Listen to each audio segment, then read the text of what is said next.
here. We did it. We did the thing. I should get some music to start this whole thing off. Ba-dum-bum-bum-ba-da-da. Ba-dum-bum-bum-ba-da-da. Ba-dum-bum-bum-ba-da-da. Da-ba-da-ba. Da-ba-bum-bum. Do-do-do-do-do. Hold on. The light that's on me is really bad. Hey, that guy. How you doing, bud? Good to see you. Let there be light. And let's make that light. Nope, wrong button. Let's make that light a little cooler. There we go. Now I have the soft light. There we go. Here on the Canadian Commie. Oh, how you guys doing? I went to the gym after the show yesterday, and boy, boy did I suffer for it today, I tell you what. Just not eating enough. That's really is what it is. Like, the moment I woke up, I had this huge headache. I went down, got some half-price wings, as I do on Wednesdays. Felt immediately better. So I just got to eat more, right? Just got to eat more. Brah. Simple as that. Today is going to be a pretty, I think, Israel-heavy one. I think that there have been some actions that have happened in Israel and in Gaza that have captured people's attention. It's wild to live in this situation. There is like a uplifting aspect of it to see how mobilized the populace is getting in regards. There are constant protests. There's constant strike actions happening now. There's constant things going on. It seems as though the populace is not willing to stand by idly. But of course, none of this is being reported on. Like, you really have to rely on just random people on social media to even see these protests or even hear about them or even learn that they exist in the first place, because they're not being reported by the corporate media at all. It has that real sense of the revolution will not be televised. It's just extremely creepy to watch. It's very creepy to see. That guy writes, "Doctor told you today I have the blood pressure of a teenager. Not bad for a 40-year-old. There you go, bud. Congratulations. So glad for you. Really. I'm trying to get back into working out again. Going to the gym right after work, going to the gym after a show, right? Going to the gym. And boy, howdy, is this one a grinder. This one's a real meat grinder. Getting back into the swing of this one. And I think the thing that's so discouraging for me is, like, I knew that I was going to be behind. Like, I knew that I had fallen back. I've done this before where I've, like, gone through a period of working out and then stopped and then tried to get back into it. And it's always like it's a real grind back up into it, right? This time it's worse than it's ever been. I feel like I'm doing almost nothing. And it's taking everything out of me. It's just, like, absolutely blowing me up. June, good to see you. DM, good to see you. Hi, John. What are your thoughts of Housing Minister Fraser building small wartime homes for low-income Canadians? Sounds like more BS gaslighting to me. I mean, it probably is. But at the same time, like, look, I think that these guys are, when you got to put yourself in the position of these guys, right? Like, on the one hand, how to say this really cleanly?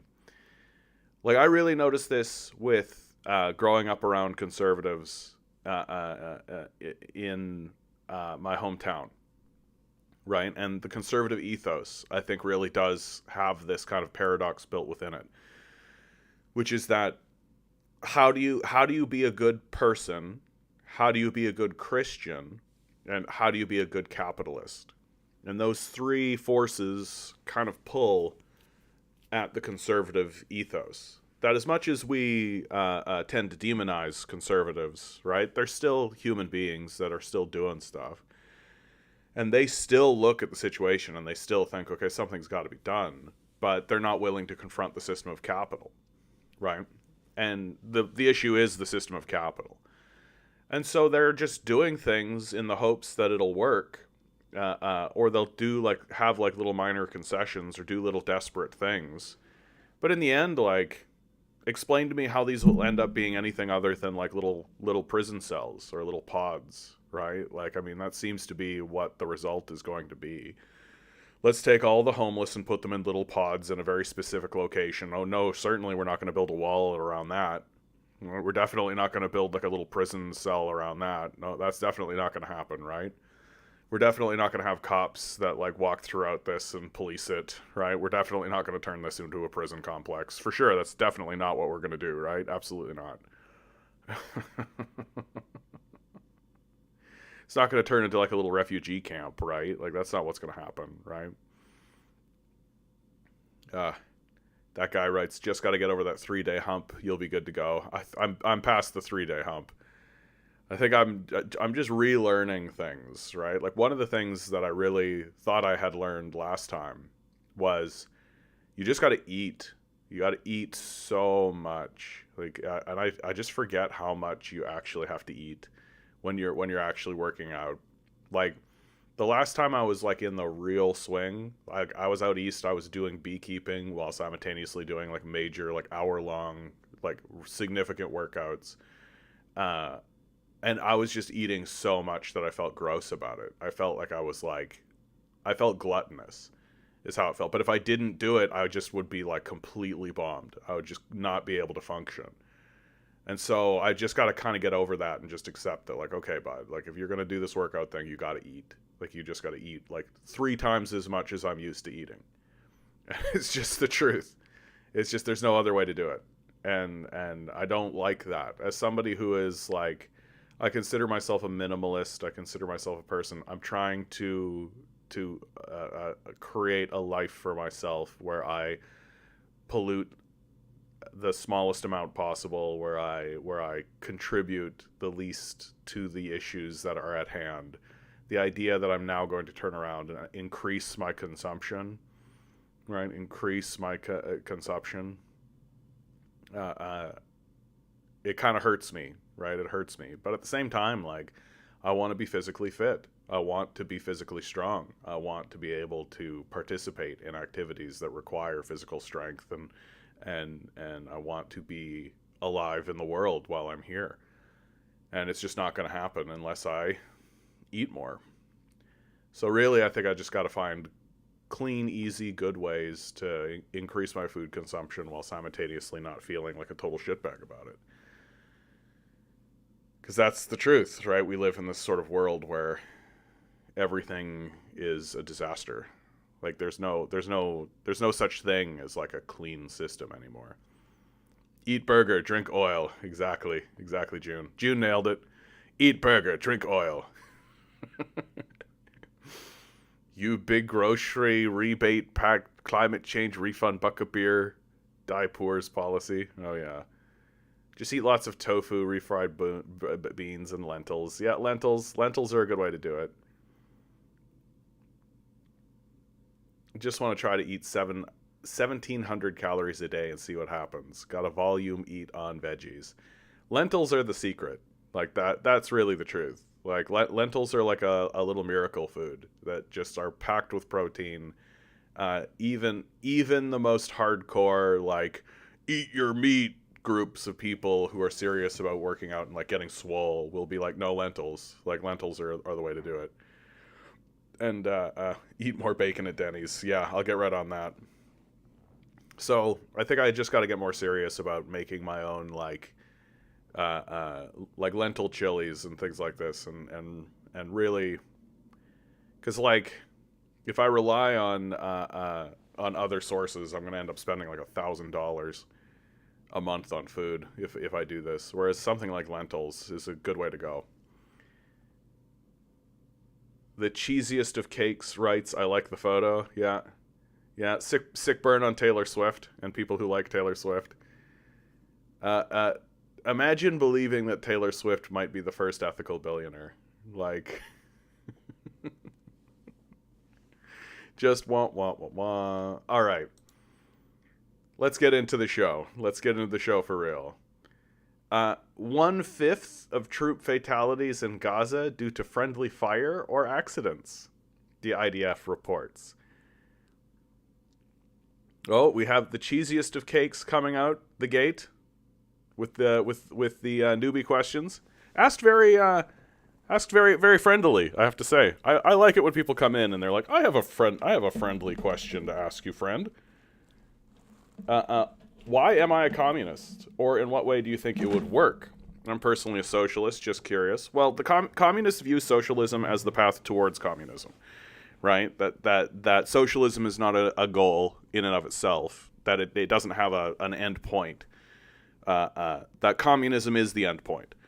And the goal of pursuing socialism and socialist policies is to move towards something, and that something is communism. And so while like being a socialist, great, but like on what basis do you actually, like, what are you moving towards? What is it that you think we should be improving upon? What vision do you have? What would you like the society to look like? What are the principles, even? And so why do I consider myself a communist is because the societies that have actually enacted communist policies have seen a dramatic improvement. There's a myth that persists throughout the West that says that communism doesn't work. Well, the evidence suggests otherwise. And countries like the Soviet Union, the People's Republic of China, Vietnam, Laos, Cambodia, right? There's a reason why the United States works so hard to destroy these institutions. There's a reason why anytime a socialist shows up in Latin America or in Africa, they get taken out by the CIA. There's a reason why that happens, and it's because the system of capital is fully aware that the system of communism actually works, that it actually does improve prosperity in the society, that it actually does increase the quality of life for the citizens, that it actually does move the society away from a system of ownership and an antagonistic system. The major reason why I consider myself to be a communist, why I move in that direction, is because the central antagonism that exists within the society, that central antagonism being that there is an ownership class and then a wage class that has to work for the ownership class for their survival, is a fundamental antagonism. That fundamental antagonism ensures that we will never be able to advance as a people. We will never be able to move forward in a meaningful way. We will never be able to, like the whole SpaceX stuff and Tesla and all this trash that Elon Musk is doing. None of that is serious under a capitalist model, because it will never function on behalf of the people. It will always become something that the ownership class has and withholds from the people en masse. And this antagonism that exists between these two bodies ensures that there's constantly a productive and intellectual and creative bottleneck, that anything that is produced in the society has to be done at the behest and by the permission of the ownership class, who are the laziest, stupidest, least productive, least creative, and least intelligent people in the society by a lot. They're simply the best connected and have the most wealth.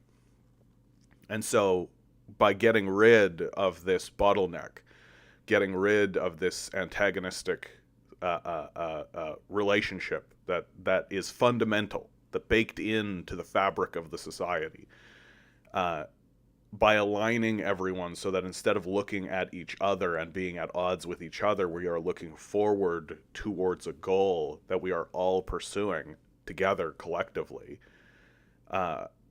we actually can advance the society and advance forward as a people successfully. Like right now, we are careening headfirst into a brick wall. Like we're and it's going to be dramatic. It's going to be dramatic.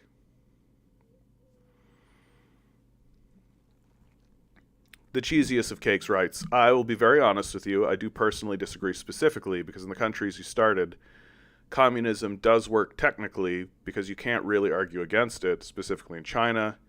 their exploitation of work hours, especially in the microchip mining and clothing industries. Now, that is not to say I personally do not think the biggest issue surrounding both communism and capitalism, more so communism, because I do not think capitalism could work long term, is authoritarian rule. Sorry for the misspelling. Okay, so there's a lot there, my man. So first of all, China is the big one because China's the most successful one. The one that's they're the largest economy on the planet now. They're the largest economy on the planet now, right? That's fine. The cheesiest cakes, I understand. We're trying to suss this out, right? And it's good to have a gentle pushback, right? China's the largest economy on the planet right now. It's ruled by the Chinese Communist Party, or the Communist Party of China, through the National People's Congress. They have something like a 90% support amongst their own populace. That's Harvard. Harvard did this gigantic poll, about a 20-year-long poll, right? I could pull it up if you'd like, but you can find it easy enough. Just type in Harvard poll, Harvard China popularity poll, and you'll find it. That's in the Harvard Gazette. And they found that the people of China have about a 90% approval rating of the Chinese Communist Party and the Chinese rule, right? So this idea that what is happening is authoritarian, right? First of all, I don't really understand what that means. I don't really understand what authoritarian actually means. Like, what is authoritarian? Like, seems to me like authoritarian is a word that gets used by cultures that don't have rules and don't expect anybody to actually follow any rules that actually exist, right? That seems to me like what authoritarian means is it means that the people who are put in positions of power to pass laws do so and then expect other people to follow those laws that are passed. So but that seems to be what authoritarian means. Just, they passed rules and expect people to follow their rules. Okay. And I mean, I suppose Halitosis is putting in a thing here, which authoritarian equals they get to do stuff to you that you didn't agree to. Okay, but again, the National People's Congress has something like a 90% approval rating amongst the populace. So by that definition, it's not authoritarian, right? It's just orderly. It's just that, we elected these people and they are in positions of power in order to pass laws and to regulate our society, and they're doing it and we like it, right? Like, that's sort of authoritarian means a system in place that makes two-bit small capitalists behave like a capitalist. Yeah, like, I could be misreading it, so apologize, since I'm still learning all about it. I mean, for example, just a very centralized and concentrated power. Well, like, I understand why people are skeptical of centralized and concentrated power, right? But the question is whether or not that power is working on behalf of the people or not. That's the real question. The structure of the piece doesn't actually matter so much, as long as the structure is responding to the people, right? That if the people stand up and say, we don't care for this policy, we don't like this policy, we don't like this idea, and the system goes, everybody's saying they don't like this, we should do something about that, and then they do, right? Well, then the structure of it and the behind the scenes finagling of how all of that came into being, right, matters less, right? As long as the system is actively trying to respond to the needs of the people, which the Chinese system does. Right? That's the reason why they have the popularity rate that they do. And it's the reason why, like, a real clear example, right? There's a lot of really clear examples. In China also had a housing crisis, right? China had a housing crisis where their housing prices went through the roof, right? For the exact same reason ours did. A bunch of investors got into the housing market and started buying up housing, right? Well, then Xi Jinping said, no, houses should be for living in. They're not investments, right? What happened to the market? Went right down because they passed a series of policies and they resolved it, right? Meanwhile, what are we doing? We're building like little shitty houses out in the middle of nowhere so that investors can just buy them up anyway, right? We're refusing to confront the capitalist class because the system that is in place actually works on behalf of the capitalist class. And so we'll never actually get this resolved, right? Our housing prices are just going to go up and up and up and up and up and up and up and up and up and up and up and up and up and up and up and up and up and up forever and ever and ever, amen, right? Until somebody actually stands up and goes, yeah, okay, like, come on, you got to live in these houses, right? You can't just own 1,000 houses and sit on empty houses. Tough shit, Jeff Bezos, right? And until that actually happens, right, the housing prices won't come down. But it's not going to happen because our system doesn't actually respond to the needs of the people, right? Our system doesn't respond to the needs of the people because our system is based on a system of capital.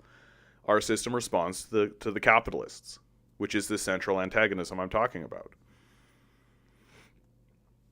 Do you have an opinion on the concept of land value tax, a tax on deeds? Yeah, I mean, Ward, good to see you as always, Ward. Look, I'm pretty hard nosed on this, right? It's gonna be tough to find somebody who's further to the left on this issue than me. I think people should have 2 houses. Full stop.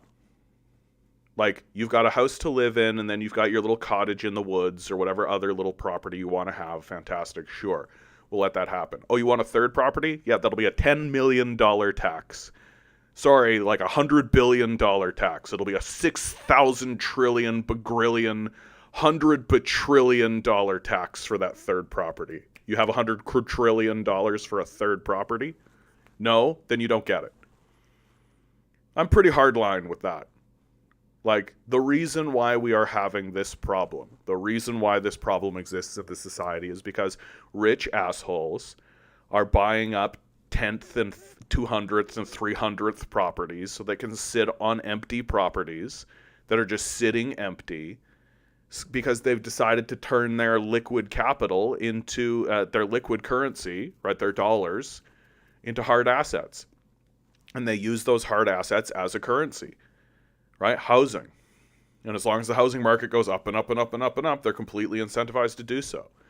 And the housing market will continue to go up and up and up and up and up because of the nature of how Western economics works, which is that, oh, well, there's a big demand for housing. There's a big demand for housing. Oh, but there's a limited supply that we are purposefully limiting on purpose because we're psychopaths who only give a shit about the number on the screen. We don't care about human life. Like, who gives a shit about human life, right? We don't care about the quality of life of our own citizens. In fact, we say that there's no such thing as society, right? So I'm more or less of the opinion that, yeah, there should be a land value tax on third properties, and that land value tax should be set at $1 million bagrillion. Like, pick the most absurd number. Might as well be infinite. So high that it will guarantee to bankrupt you, right? So then people won't do it, right? And if they do, it'll bankrupt them. Which I'm happy about that. I'm fine if people want to bankrupt themselves while attempting to destroy the society that they live in. I'm completely fine with that.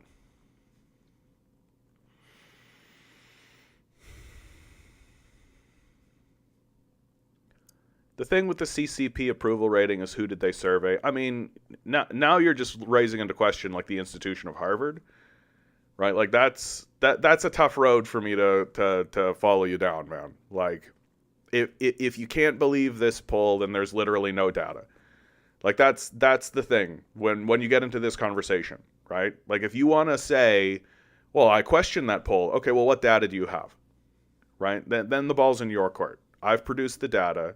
I've given evidence, right? And if your counter to it is I'm suspicious of your evidence, well, then you need evidence to show me that counters that. Right? Like, I'm not just going to go like, yeah, interesting, suspect. Like, we're using the best evidence that we have at our disposal. And the best evidence that we have at our disposal comes from institutions like Harvard or Oxford or MIT, right? Like, these high-level academic institutions, do they have flaws? Yeah.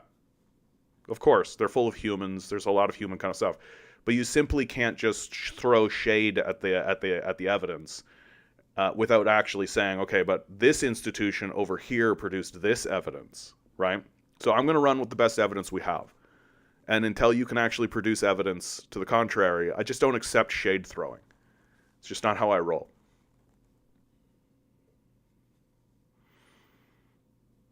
You're half Cuban. There's similar approval ratings because the ones who do benefit and get to chug champagne are the ones who get surveyed. No, dude, like, I've been to Cuba. The Cubans are very pleased with what's going on in their society. Do they wish that there was an improvement? Sure. Like, sure. But they understand what's going on, that there is a major sanction regime that's been placed on them. They understand that they can't get their goods to market. They understand what's going on. They understand that they're being inflicted by an external force, an imperial force, right? And like there's very little to be done about that, right? Like, unless we can overthrow the system of capital and remove those sanctions. And truthfully, the best thing that's going to happen to the Cubans is that they're going to get connected to the Belt and Road Initiative and begin trading with China. That's going to be a big, big shift for them. Oh. Yeah, China also seized all the assets from the failed development companies. Yeah. The CEO lost all their wealth, and the CBC seized all their assets, redistributed back into the society in the forms of subsidized rents.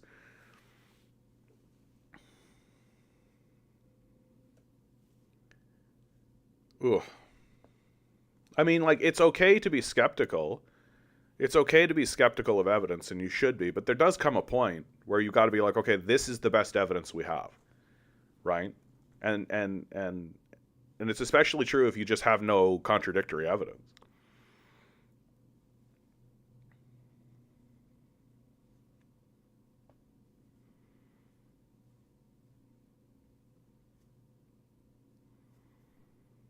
Some are decently pleased, but even then, those are the ones that stayed.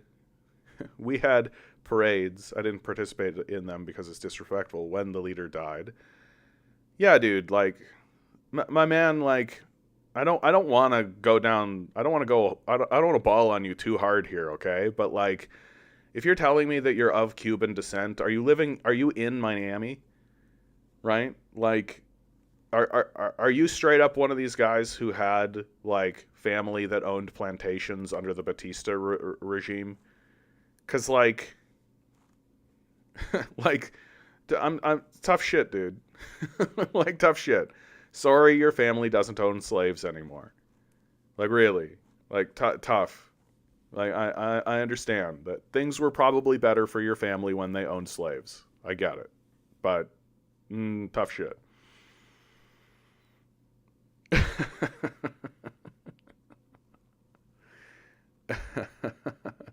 Yeah, probably another Destiny fellow. That was so funny, dude, when his mom outed him as a Gusano on the live stream. That was so funny. She literally stopped herself from saying the word slave.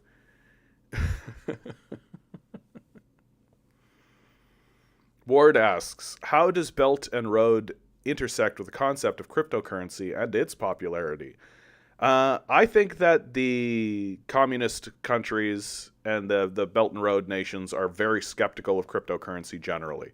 China banned cryptocurrency, right? Because it's kind of a dead end. You're basically burning fossil fuels and burning energy to maintain this currency that can only really be used by a certain class of citizen. And so it by its definition, it's something that I think that if you are actually interested in building like a strong, stable society that has unity, you should be against cryptocurrencies. Like, cryptocurrency, like, the whole pitch of a cryptocurrency is that it's decentralized, that it takes power away from a centralized state. Well, so who's the winner in the cryptocurrency market? Well, billionaires, right? People who don't want to bear any responsibility to their neighbor, and people who don't want to have any responsibility to their fellow man and don't want to live in a society, right? They want to exist in a chaos sphere of a free market. And so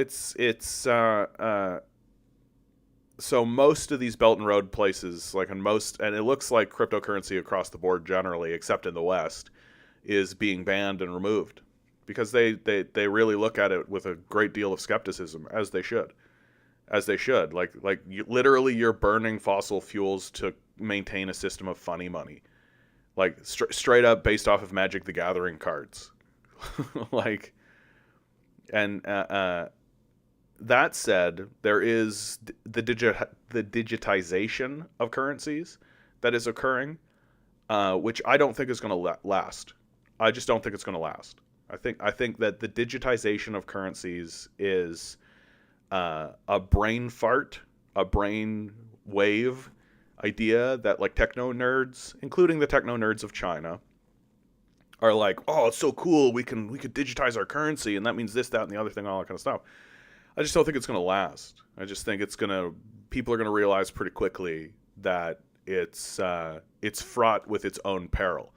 It creates more problems than it solves, and and moreover, it's kind of unnecessary, right? Right? It's kind of unnecessary, especially for a society where the goal is to move away from money as a concept, right? That what you really want is money to be kind of faded into the background. You don't want money to be the central litmus of your society. You want money to be something that exists so that you can kind of keep track of stuff.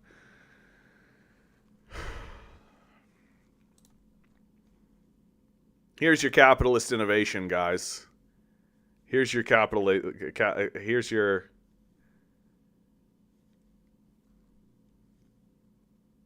here's your capitalist innovation.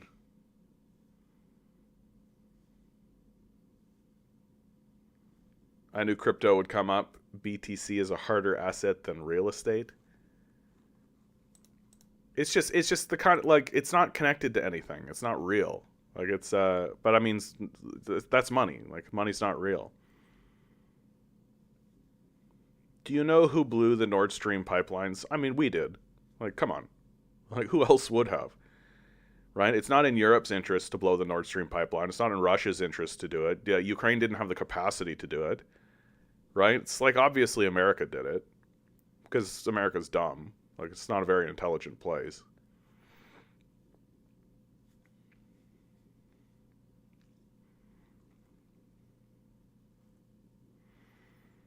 Crypto has developed a lot over the past 4 years. For instance, Solana is going to be the backbone of all payment systems like Visa. Crypto is useful and productive. Some is trash too. Look, at the end of the day, a decentralized currency is a fucking bad idea. Right? It's a fucking bad idea. It's not a good idea. Like you really, really want Jeff Bezos and Bill Gates and Elon Musk and all these guys to also have a currency? Fuck no. Like, it's a fucking bad idea on the face of it. Like, maybe sure you can make some Skrilla or whatever, right? And all that kind of stuff, and do day trading with it or any of that kind of stuff. But like, we're really, really like on board with the idea of creating a new currency that the billionaire class will have access to, that is separate from the currency of the state. That, like, we ostensibly, theoretically, have claim to be able to interact with the state. Theoretically, we have this idea where we can actually elect people and actually change things and actually discuss what our currency should look like and all of this kind of stuff. Not all of that goes away with a decentralized currency. And it's going to be owned by the billionaire class. Like, this idea that we're gonna erect a decentralized currency and it's just gonna be a benefit for people. I just don't like what? No, it's not. Like, it's just not.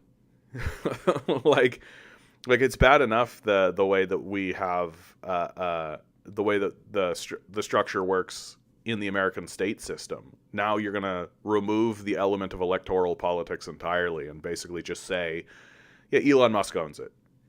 Yeah, Elon Musk gets to have access to to what the currency is worth and how, what control it is, or the Bank of America.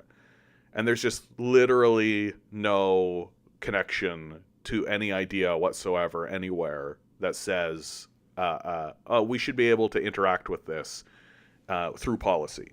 We should be able to pass laws, right? No. Like, it's the privatization of the currency. It's just a fucking bad idea.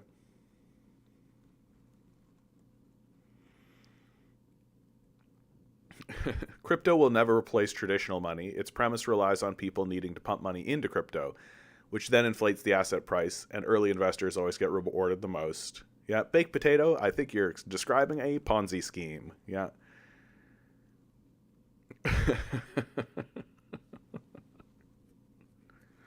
Like, I think that there's two different ways to approach cryptocurrency. Way number one is describe it for what it is, which is it's a Ponzi scheme that doesn't actually create anything of value for itself. That it's another funny money kind of idea. It has intrigue and interest the way that NFTs did for a brief period of time. But then there's also take the route of like, okay, what's the best case scenario for this? Like, let's actually like discuss what cryptocurrency means if it's executed at the highest possible level, and it actually achieves its goals, and it actually becomes the thing that it actually professes that it's actually going to do. It's still a fucking disaster, right? So, no, there's no perspective that I think you can take that equals cryptocurrency good for society. Like it's a novelty item that has kind of captured our interest because it's another toy, right? Just like AI, just like all this shit. It's just another toy, right? Smartphones and all this. It's just another toy. And nobody's actually stepping back and saying, is any of this beneficial to us? Is any of this actually working for the benefit of our society?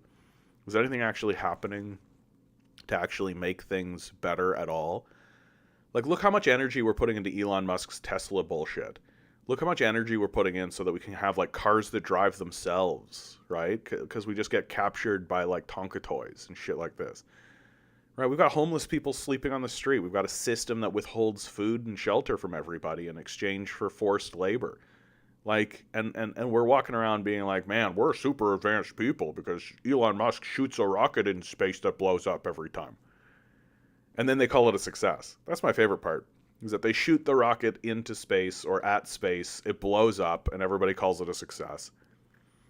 Meanwhile, like, a government program put people on the moon 50 years ago, like 60 years ago.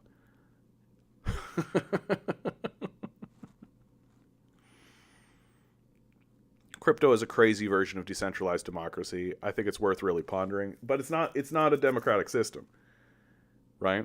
Like currencies are not democratic, right? Like the entire purpose of a democracy is one person, one vote, right?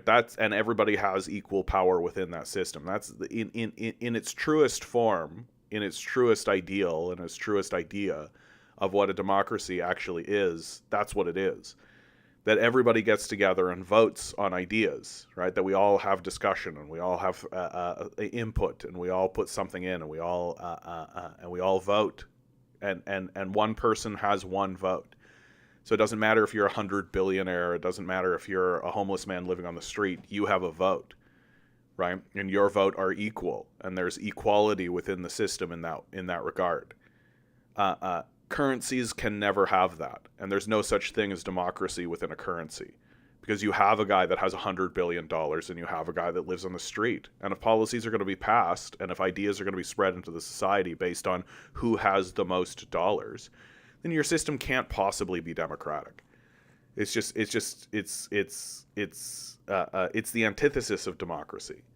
It's just whoever has the most dollars. So it's like saying you've got a democratic system, but I have 1 billion votes and you have 0 votes.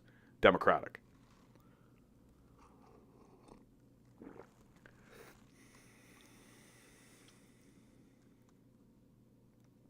Mikhail says, crypto was intended to be, and actually is, a trustless system.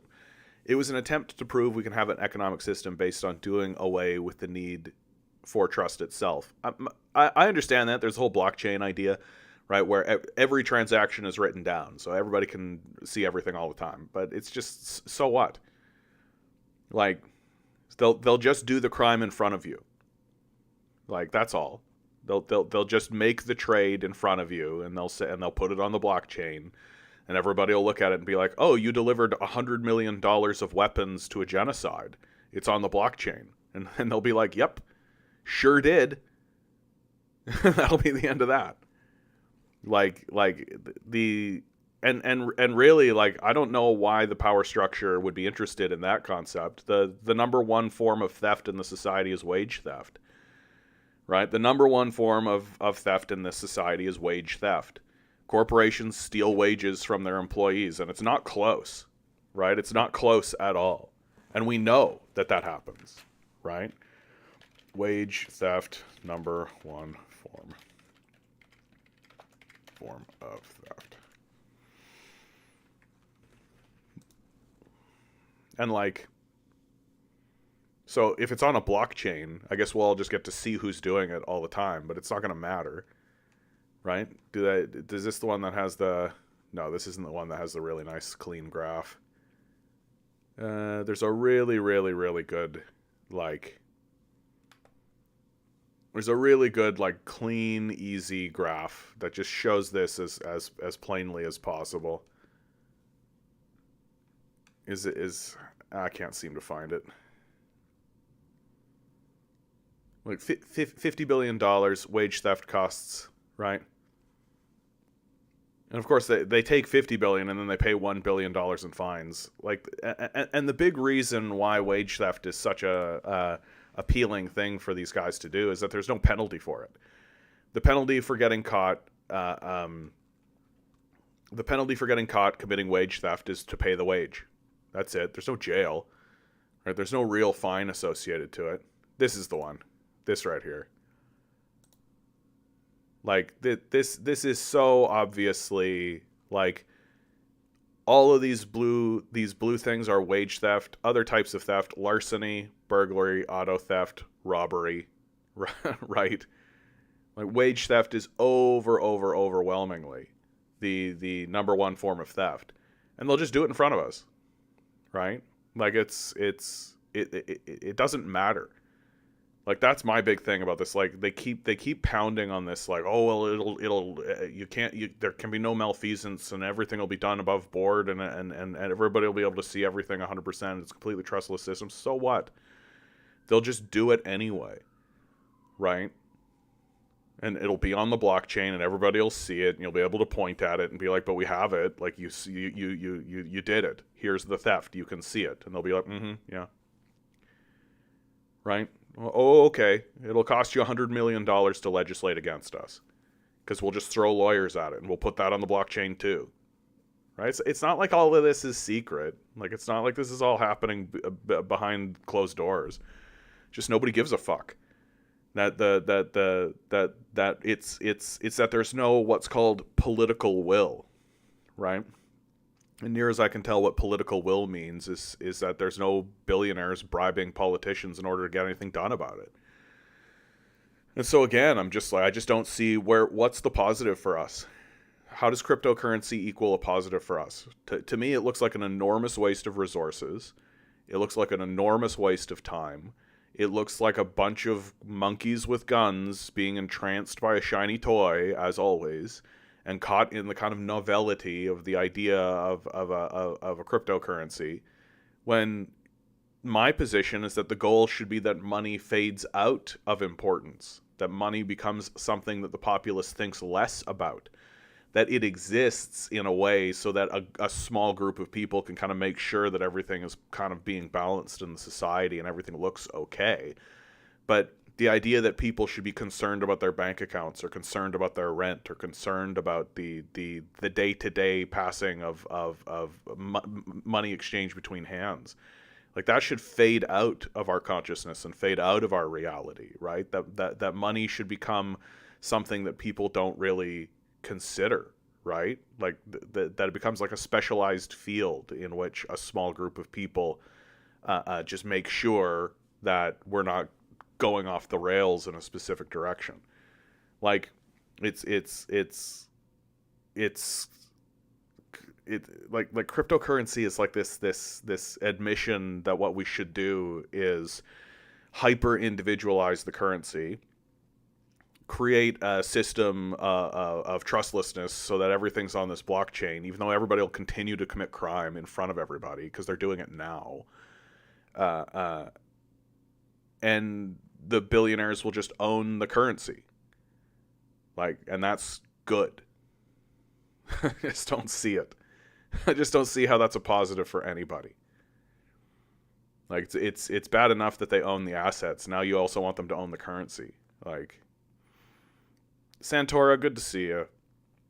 Anyway, that was a little cryptocurrency rabbit hole we just went down. It's been a moment. If you want to get triggered, watch the video about Optimus the robot from Tesla. It's a direct insult to the working class. It's a monument to Elon's hatred of working people. Well, now you've piqued my interest. You had my attention, but now you have my interest. Tesla Optimus robot. First of all, calling it Optimus, I have to tell you. Can't believe you support central banking systems. I mean, I don't actually support central banking systems. I just don't support cryptocurrency. Oh yeah, this thing.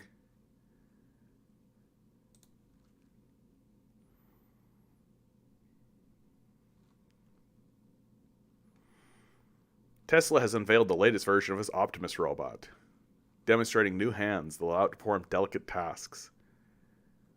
Like, I am essentially, like, I am actually in favor of robotics, right? Like having a robot worker, to me, I'm just like, yeah, okay.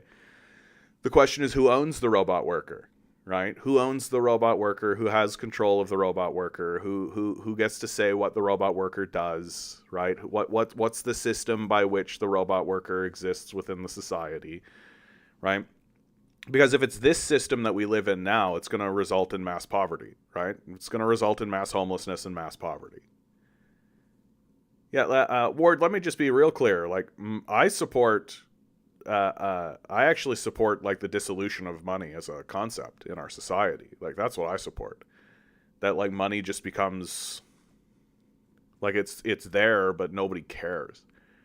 Like, that to me is the goal of all of this, right?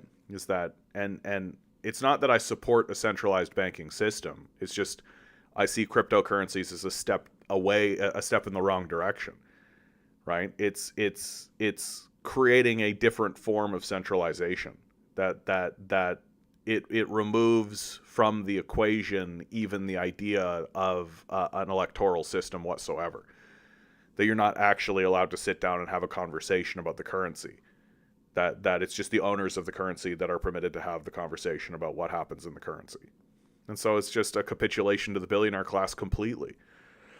And so in that regard, like, if I'm forced to choose between the two, right, put a gun to my head, say pick one or die, then I'm going to say, yeah, a central banking system is a superior model to the cryptocurrency model.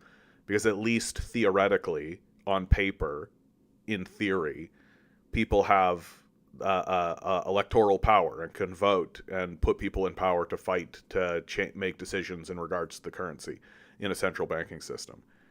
Not so with cryptocurrency, right? That the owners of the currency are the ones who do what they want with the currency.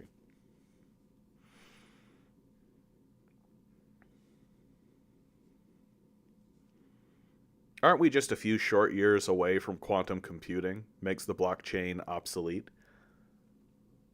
I mean, who knows what's going to happen in the next 10 years, guys? Like, for all we know, we're just about to open up like a wormhole to like an alternative dimension where everything's just going to get really fucky and weird.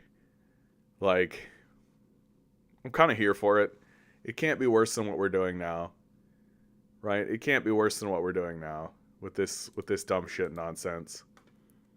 Like, capitalism is a real humdinger, I tell you what. Tadamere comes in. You are communist? I love these people. These people who are just like, I think I'm pretending. Yes, sir, I'm a communist. How are you doing? Hope you're doing well out there. Fingers crossed.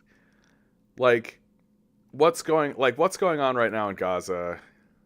Like, what's going on right now in America? Like, this is a real picture that exists. Here's a real thing that exists right now. Like, this is a real thing that exists. No, that's quite all right, Tadamere. I understand. Like, the IDF is just straight up rounding people up, and we're all supposed to believe that this is this is Israel defending itself. Like, I listened to a really great sermon given by Chris Hedges. It's in my Discord, of course, but it's called The Genocide in Gaza. And Chris Hedges is just like a seminal voice, and I listened to it last night, and just the overwhelming sense of the total tragedy of all of this, that we're caught in this cycle of colonialism, that we're caught in this inability to break free from this just screaming demand to cleanse this world of anything that is un-American or un-white or whatever supremacist view that you have. And we just seem to be unable to break free from it. And now we're literally recording it. And I think the hardest part, and something that Hedges really brought up, and the thing that I'm going to be struggling with as we move forward, is when the media culture and when the society begins to pretend as though it didn't happen. That's going to be the most difficult part about it, is that we're all supposed to just move on from it, and there's going to be a sense that if you bring it up, it's going to be uncouth. Oh, that happened so long ago, kind of thinking. And I really think that it's our duty, that it should be our job, not just as communists, but also as people, right? As people, to keep it alive and to make sure that people always remember what we did in Gaza and what it is that we supported.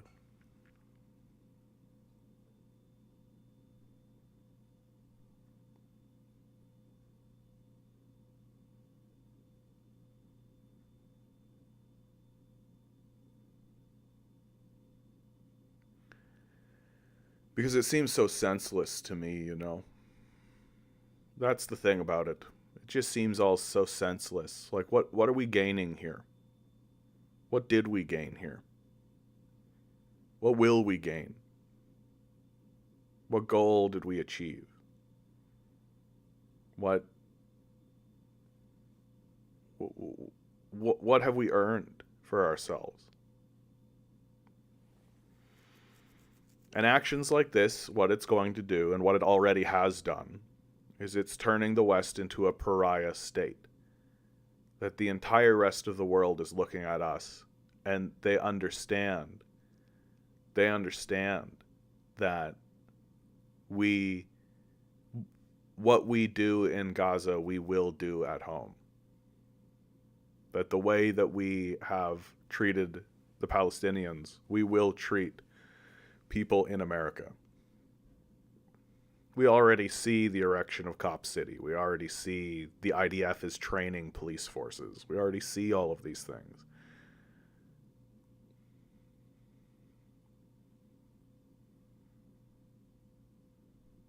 And that people like Dan Crenshaw, people who have been fighting in Iraq and Afghanistan and across the Middle East and Syria, in Egypt, right?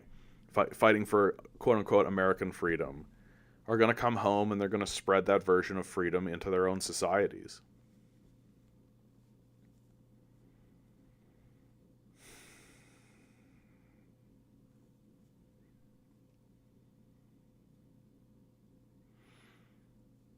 What country are you from, Tadamir?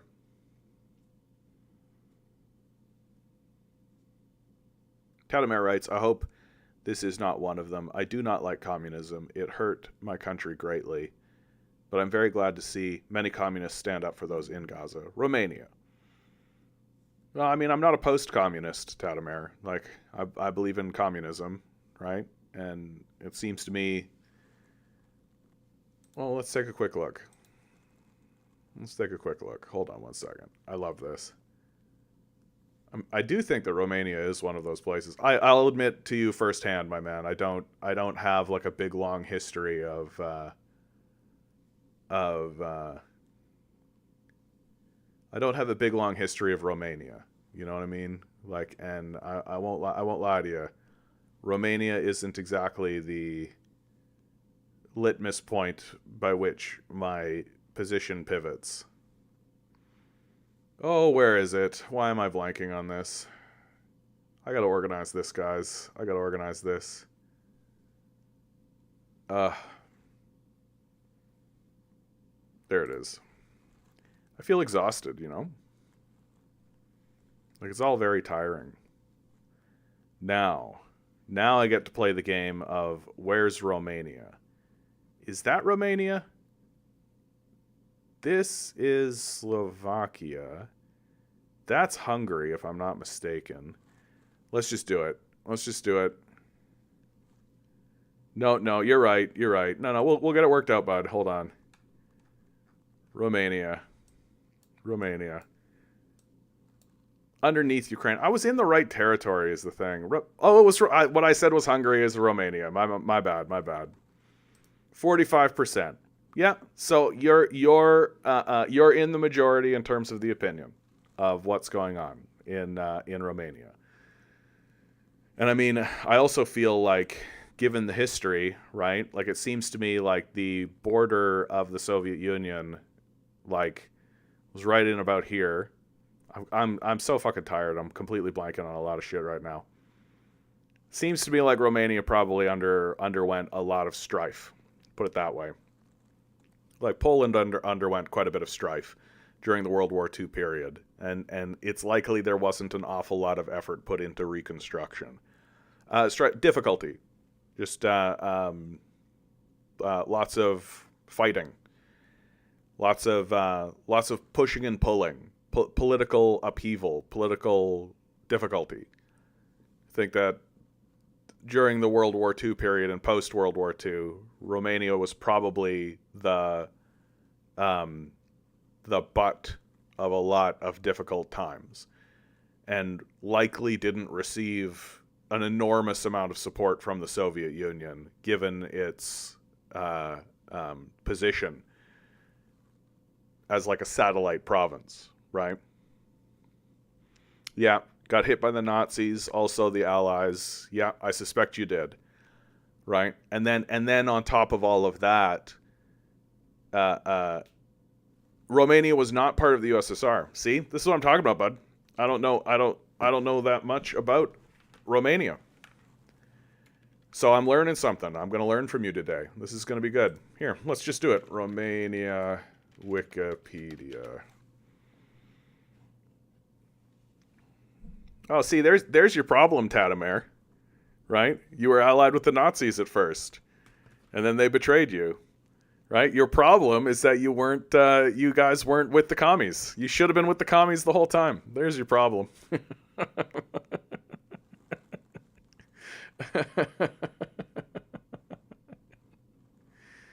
Oh yeah. Hold on. This is good. Let's take a little more. I don't want to World Wars and Greco-Romania. Okay. Fearing Russian expansionism. Yeah, lots of that happening. Romania secretly joined the Triple Alliance of Germany, Austria, Hungary, and Italy in 1883, but public opinion remained hostile to Austria-Hungary. Romania seized southern Duja from Bulgaria in the Second Balkan War. Germany and Australian-Hungarian diplomacy. So, like, at what point were you guys ever in a communist sort of thing? Was there any kind of communist kind of... Because I got to tell you, Tadamir, if your position is that we were Nazis and the communists treat us bad, I'm like, yeah. I'm just... I don't need to do a big deep dive to be like, we were Nazis and then the communists beat us up. It's like, yeah.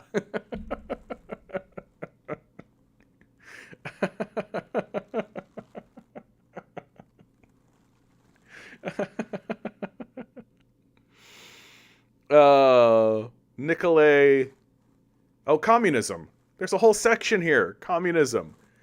During the Soviet occupation of Romania. So, like, yeah, the Soviets went in and were just like, hey, you fucking Nazis. What's up? The communist-dominated government called for new elections in 1946, which they fraudulently won, with a fabricated 70% majority of the vote.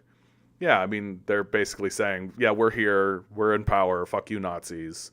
Thus, they rapidly established themselves as the dominant political force. Georges Day, a communist party leader imprisoned in 1933, escaped in 1944 to become Romania's first communist leader. So the communists came in and forced King Michael I to abdicate and leave the country and proclaimed Romania a people's republic. So basically, you guys had a king who was like in bed with the Nazis. The Soviets came in, the communists came in, and basically said, fuck off, Nazi king.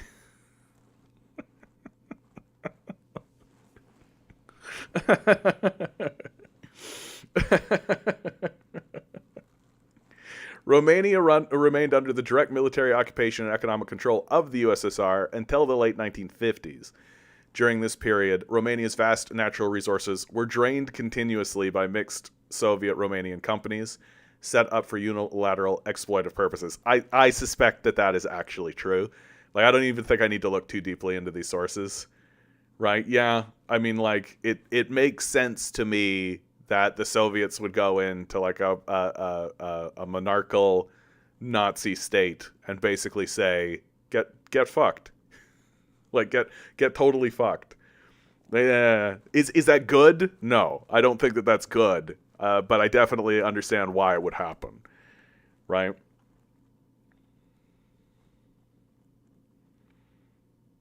Yeah, King Mihai was a loser. Yeah, fantastic. Tadamar, I'm so glad that you're not standing there being like, the king, a return to monarchy. Eggsy, good to see you. Bread Bunny, good to see you too. I'm going to get to your question, Red Bunny. I'm having such a good time with our guy here from Romania because I'm learning something about Romania. And like, maybe the communists could have been a bit nicer, but I got to tell you, after World War II, like I feel like post World War II, the Soviet communists were in no mood.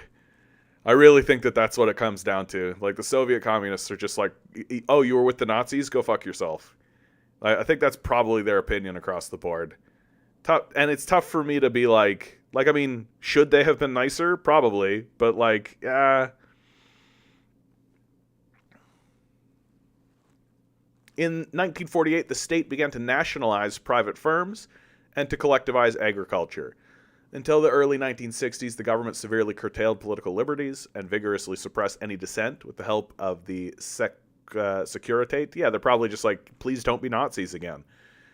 The Romanian secret police. During this time, the regime launched several campaigns of purges, during which numerous enemies of the state and parasite elements were targeted for different forms of punishing, including deportation, exile, yeah, probably getting rid of the Nazis and the monarchists, like as is pretty common, and the capitalists, let's be real.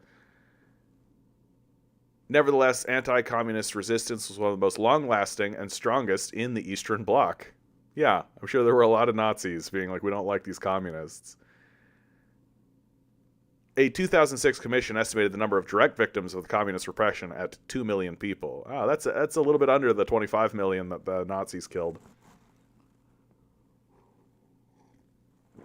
In 1965, Nicolae how do I pronounce this?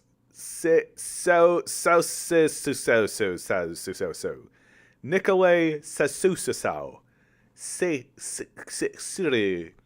Chow. What the fuck? Chow? God fucking damn it. Ceausescu.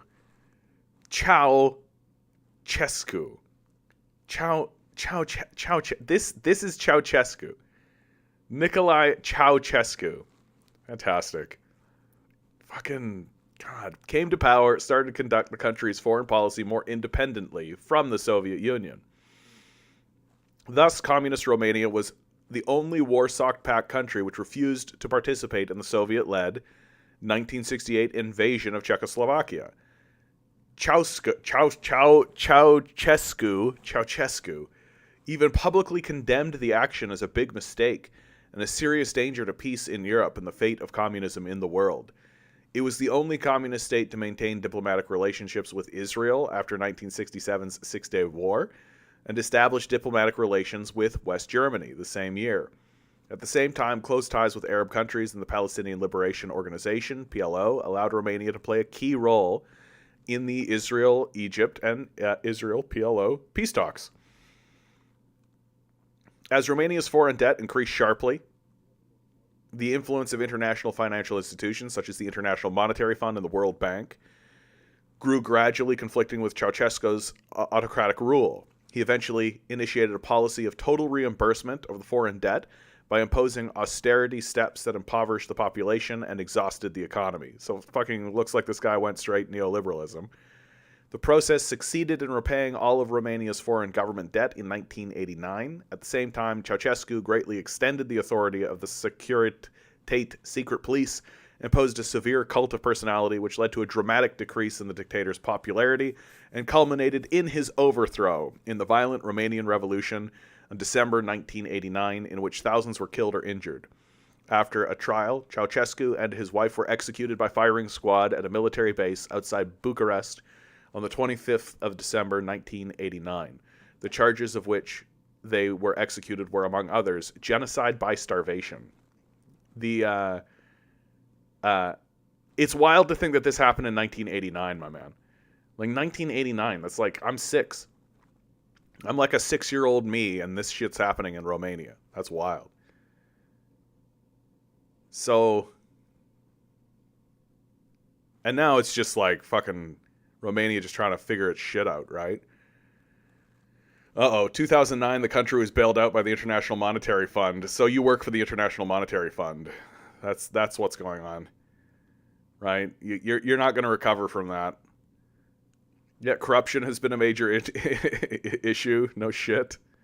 Yeah, I feel like after you get like you have like this period of this communist period where this guy and like it kind of looks like he breaks with the Soviet Union more or less and starts to just run the place by himself more or less.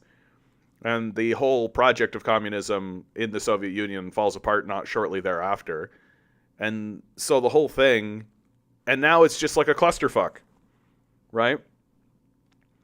Like now it's just a clusterfuck, right? Like that's how I would describe it. Just like straight up, the IMF is in there fucking everybody up. Near the end of 2013, The Economist reported Romania again enjoying a booming economic growth. Oh yeah, didn't you guys imprison Andrew Tate? Didn't that happen? Wasn't Andrew Tate running like a sex ring? Yeah, yes. You know what, Tadamir? Good for you. Good for you. The people of Romania. I stand with you, people of Romania. Yeah, obviously you don't like him. What a piece of shit he is. I can't believe people still listen to this guy. All right, bud. Well, like, let's put a bow on this, okay? Let's put a bow on this. I think that we can all agree that Romania dabbled in some Nazism. They experienced some communism due to the dabbling in Nazism. That the communists that they got weren't pretty happy about Romania's Nazi period. And then as the Soviet Union crumbled, the communist leader that was in power basically kind of took control of the whole thing himself. He himself got overthrown for his positions. And then now it's just neoliberal shittiness, right? Which is pretty common. Except Romania was always on the back foot in the first place. Like, it's not like Romania is like going from like economic prosperity and then steadily declining the way that's happening elsewhere, right? Romania basically just was like in a shitty spot, continued to be in a shitty spot, then continued to be in a shitty spot, and is now in a shitty spot. Looks like you guys have just been in a shitty spot for a long, long time. So, my heart for Romania. I hope things work out for you guys. I hope things stop being so shitty. What's, because, like, yeah, your last monarchy really hurt us. I mean, I assume the Nazis hurt you, right? The communists hurt us. Yeah, now you're trying to parasite the EU. Yeah.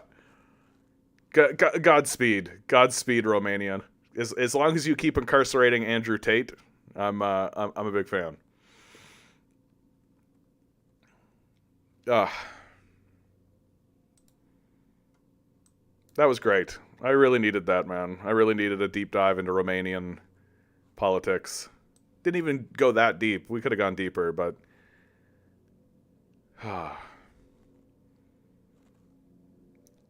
Bread Bunny. Howdy, John. I asked you this about 7 months ago, but a lot has happened since then. Still think I, as a trans leftist, shouldn't be making a plan to flee Canada before the Nazis start a purge? It's a tough one. Like, I don't know what's going on in your life or what your situation looks like, Bread Bunny. I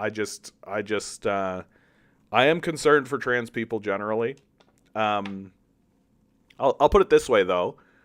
In Canada, at least, and you actually do have the Liberals to thank for this, which is the thing that Peterson was complaining about, right? Which is that trans people were added as a category of people in to be as a protected category of people, that they were added as in anti-discrimination laws, right? And it doesn't look like the conservatives are going to overturn that.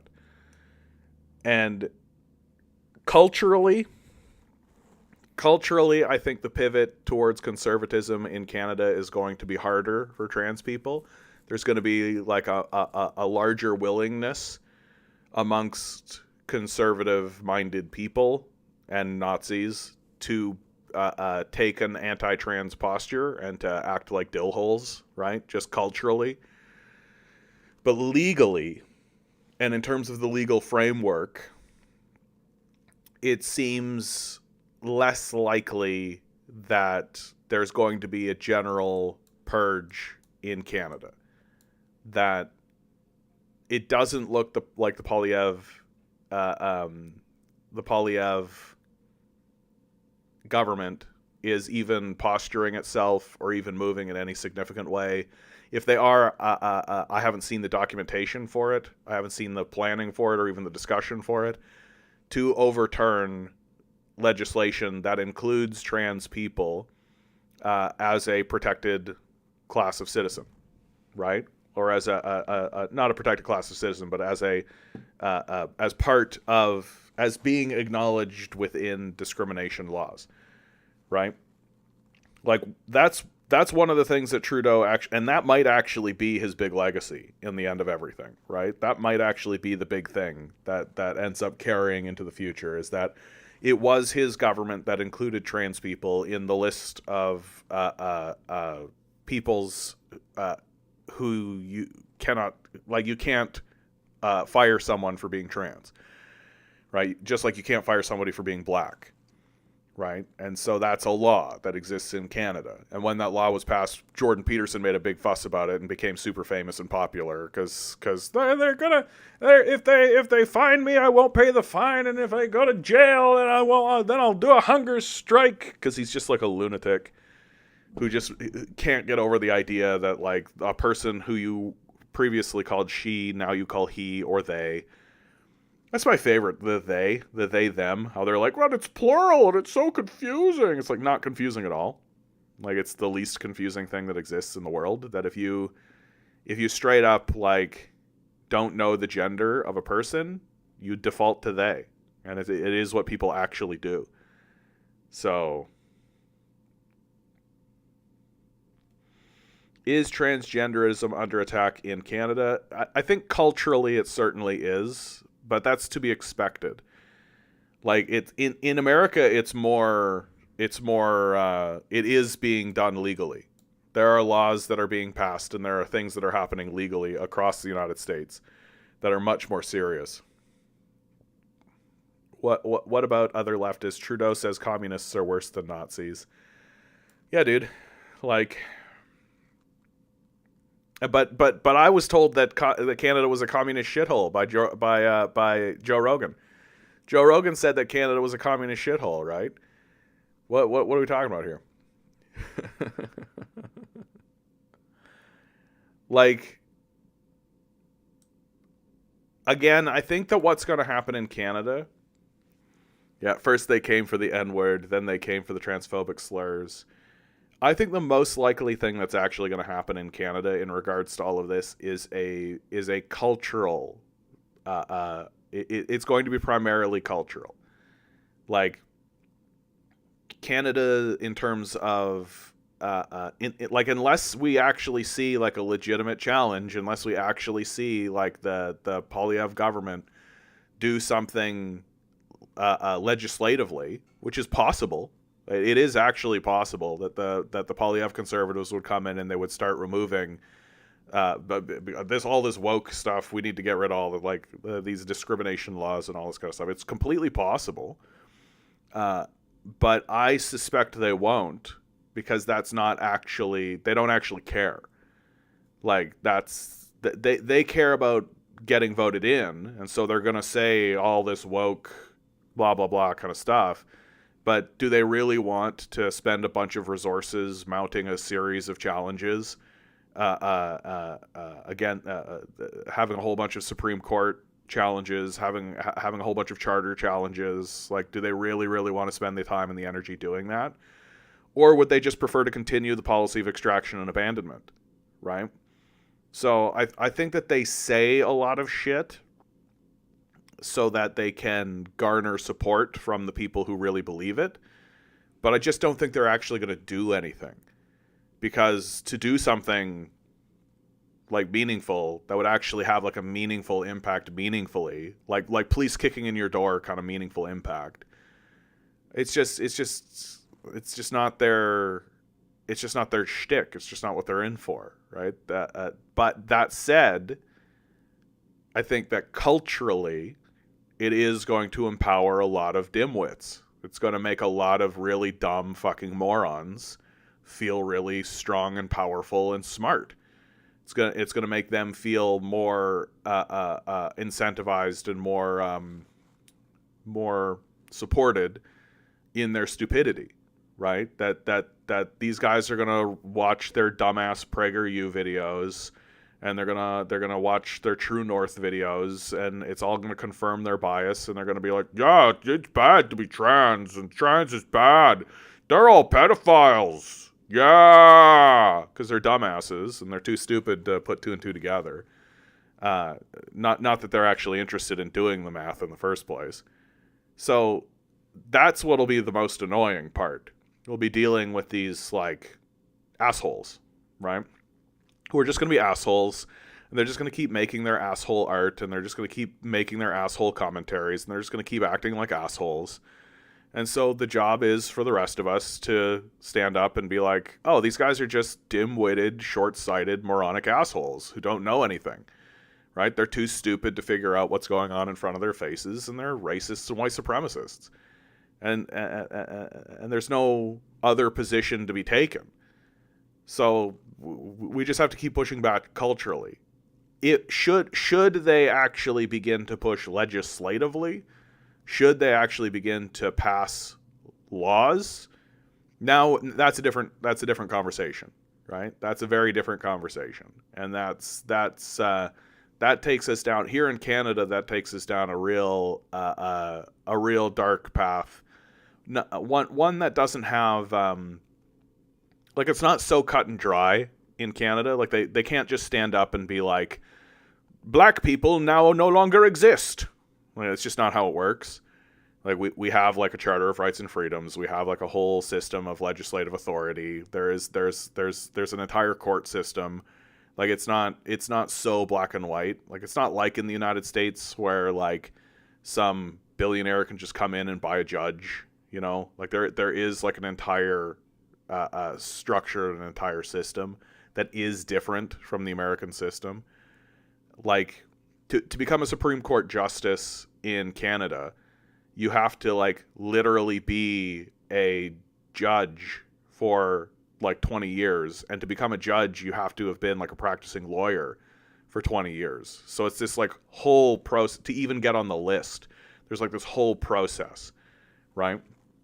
Which isn't to say there isn't a great deal of privilege and a great deal of kind of stuff, but it's not the same as literally like, oh, that guy got bought off by a billionaire, so he's on the list. You know?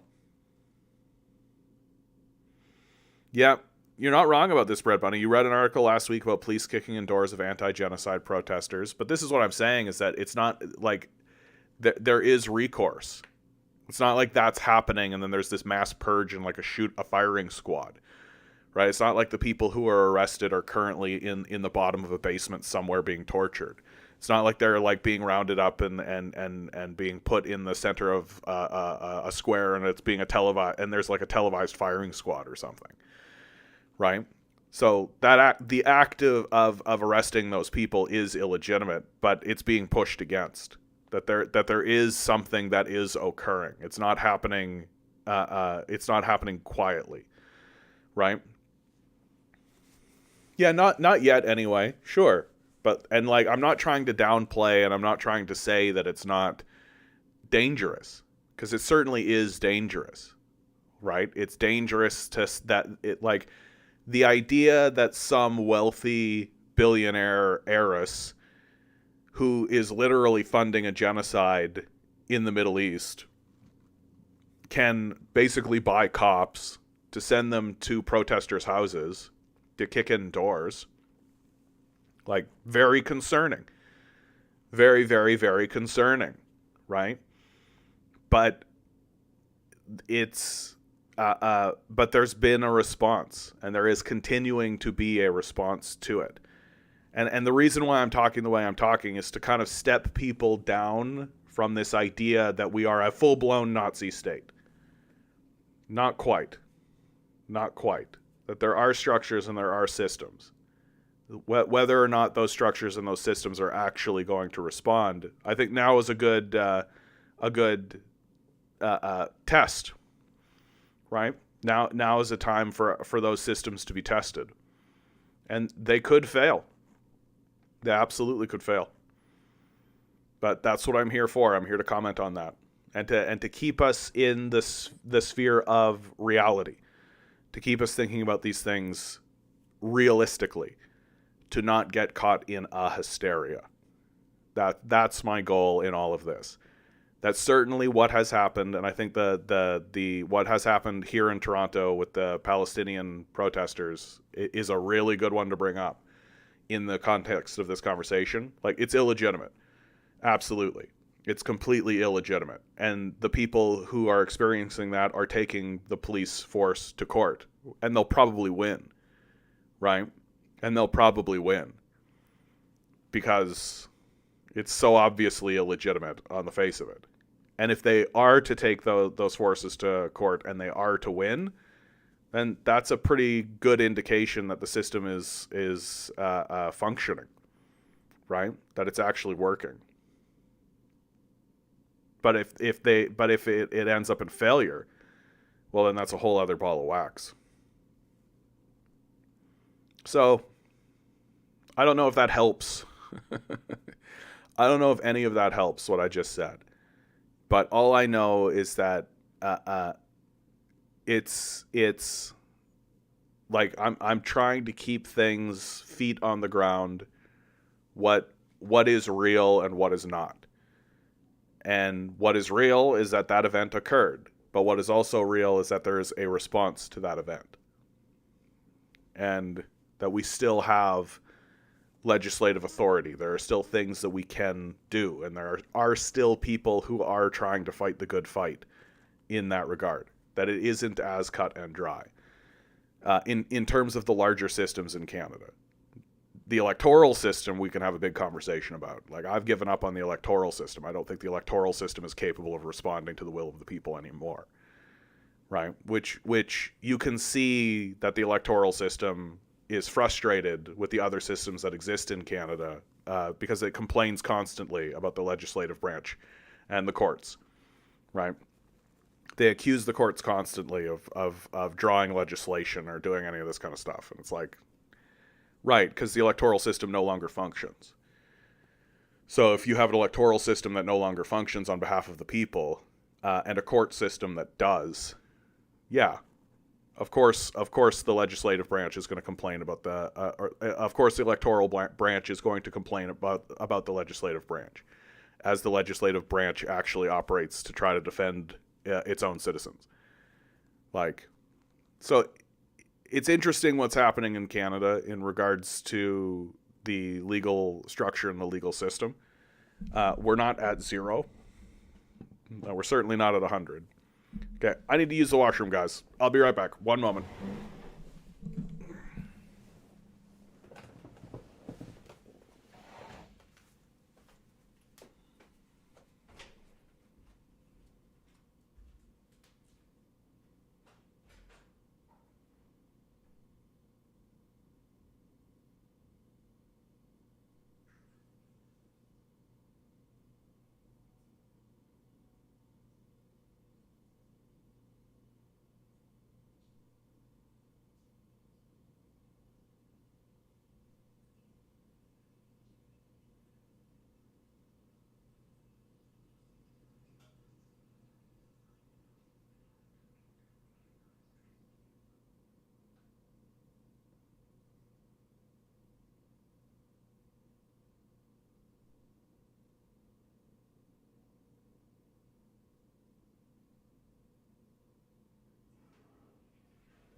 Yeah, it's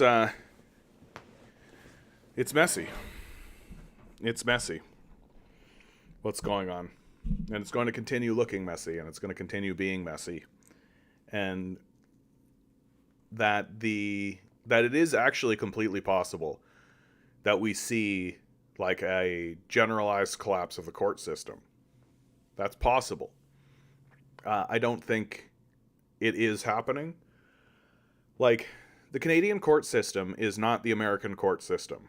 That the Canadian court system is actually one of those institutions that that it's extremely difficult to get into.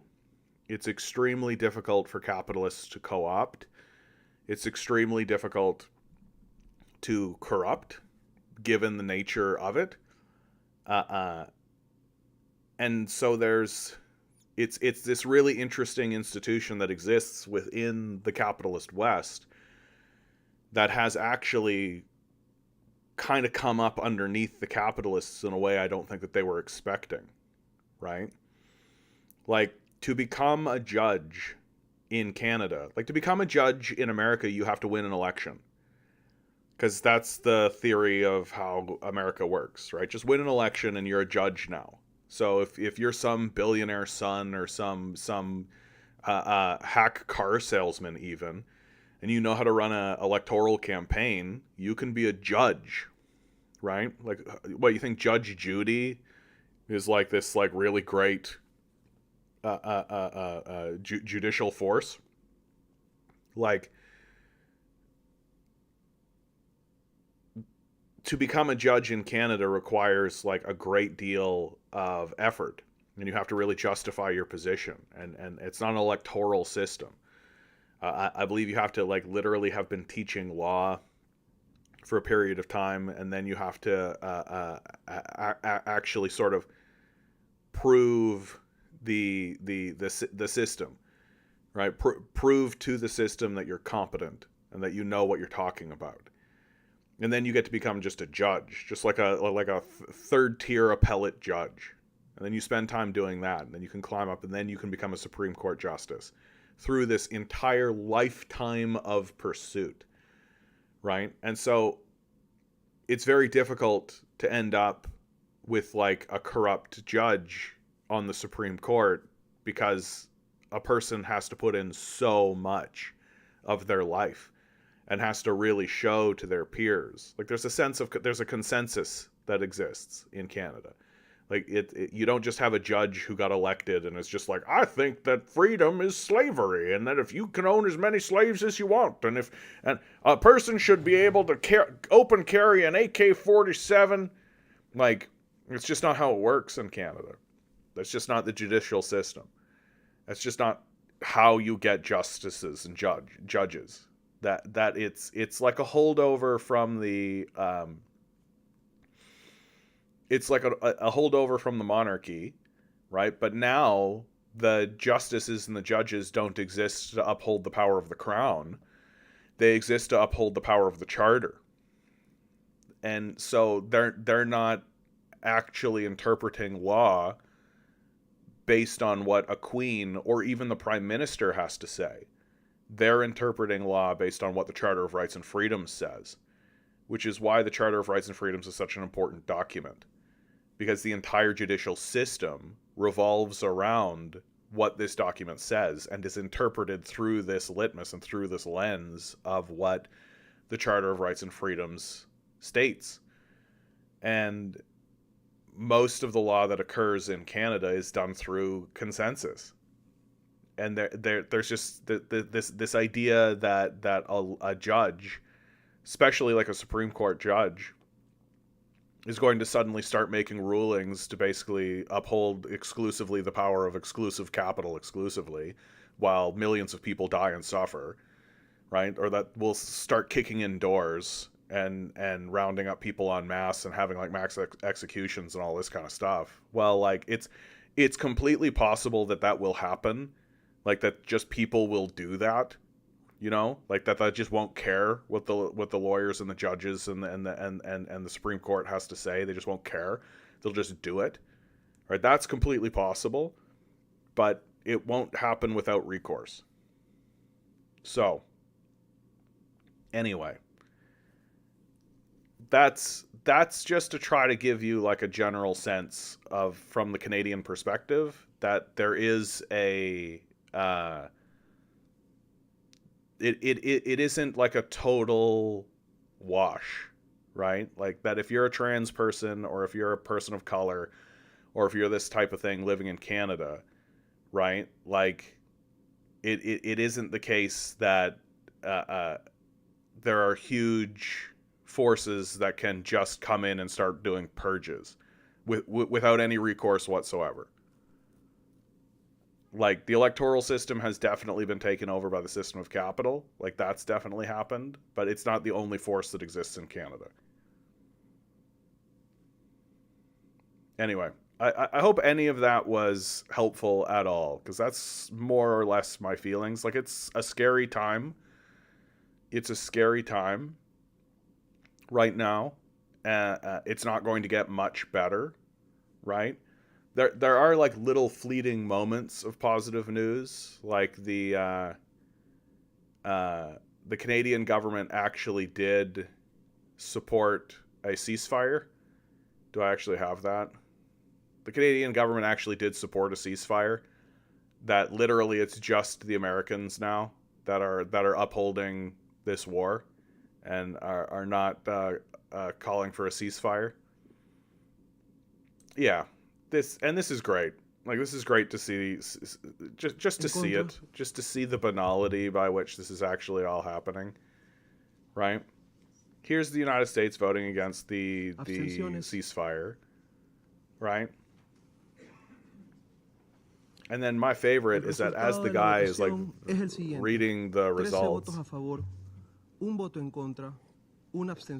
United States representative is just like playing on his phone. This is really great. When does that start? Yeah, right about here. No ha sido aprobado debido al voto en contra de un miembro permanente del Consejo. Doy ahora la palabra al observador permanente del Estado Observador de Palestina.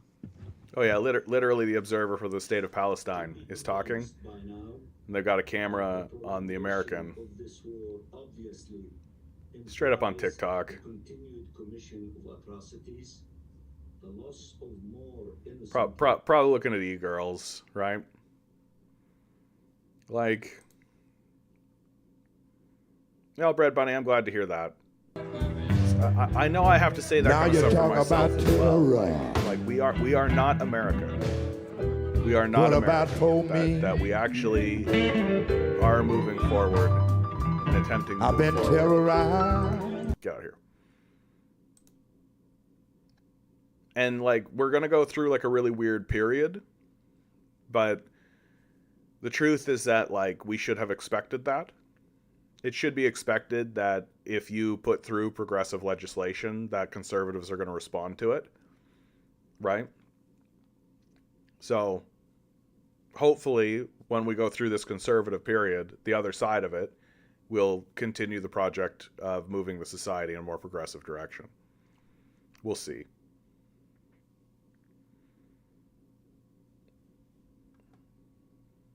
Yeah, that's the opening of Chris Hedges.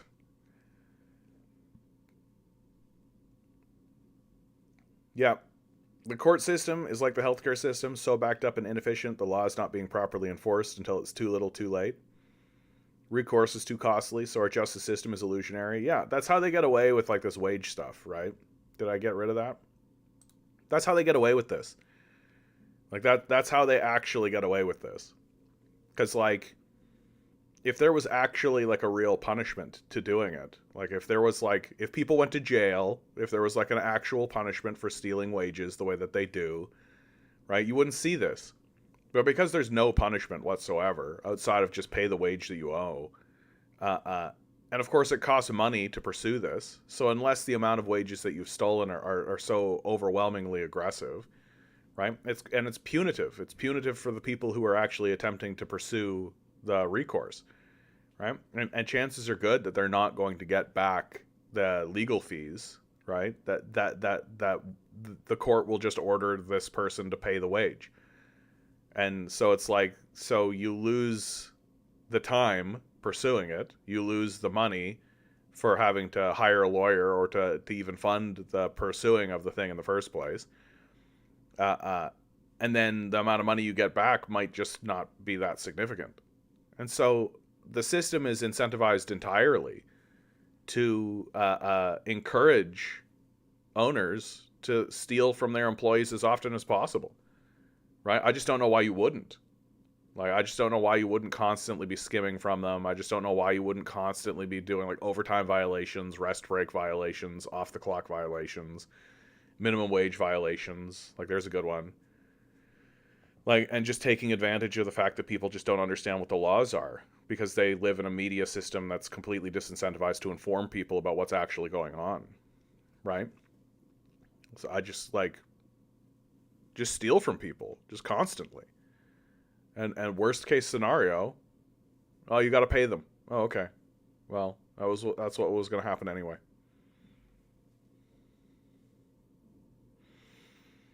Oh.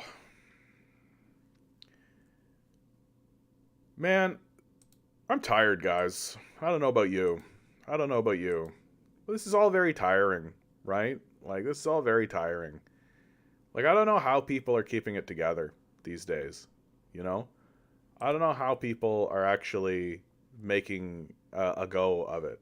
Like, here's a video from Senator Rubio, right? Look at the confidence by which he says these things. The unapologetic nature of what he's about to say. Will you call for ceasefire? No, I will not. Gaza? On the contrary. Rubio, Are you filming it? Wait, So I want you guys to get this. I want them to destroy every element of Hamas they can get their hands on. These people are vicious animals who did horrifying crimes. And I hope you guys post that. And what about the civilians that are being killed every day? Hamas should stop hiding behind civilians, putting civilians in the way. Hamas knew that this was going to lead to this.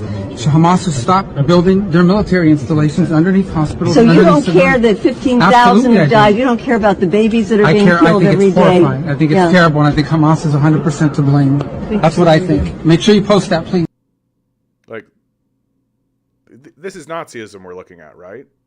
Like, and anybody disagree with that? Anybody say I'm being hyperbolic about that?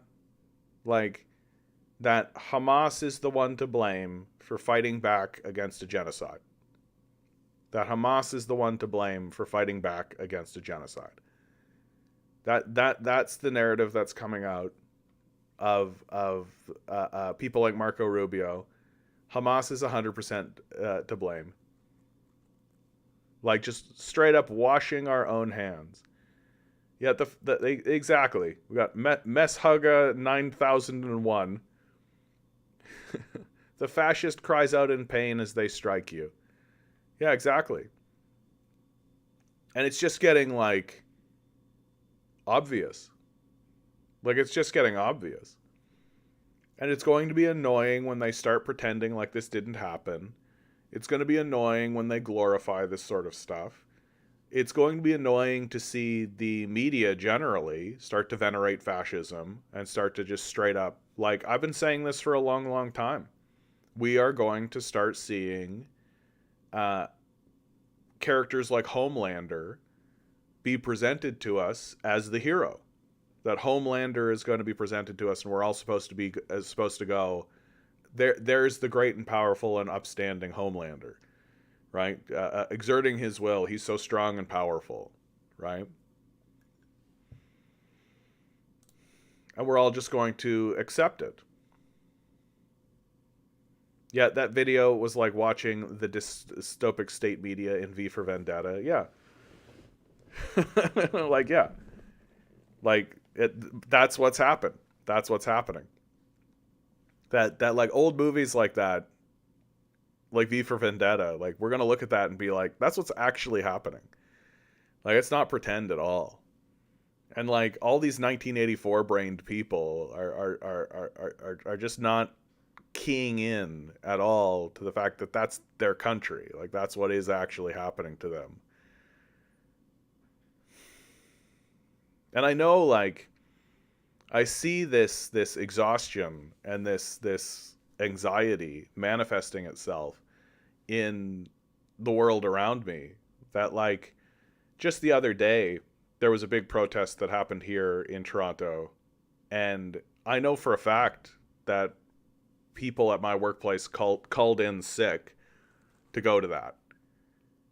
Like, I wish they had have just told me that's what they were doing, but it's obviously what they were doing.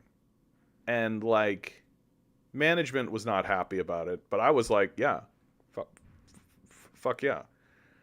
Like, I was at work that day, and it made it for a more difficult day for me, but I didn't mind.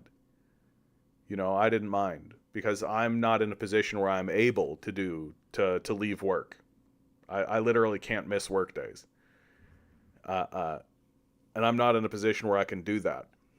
So if the people I work with are in a position where they can do that, and it means that I have a more difficult work day, then good. Good. That's what I want to see. Right?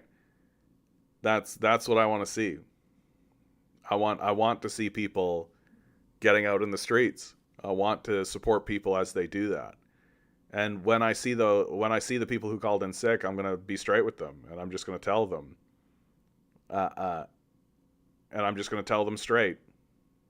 Like, if you are calling in sick to go to these protests, and if you're doing that kind of thing, just, like, tell me. Like, tell me, right? Because I won't mind. And I don't mind. Like,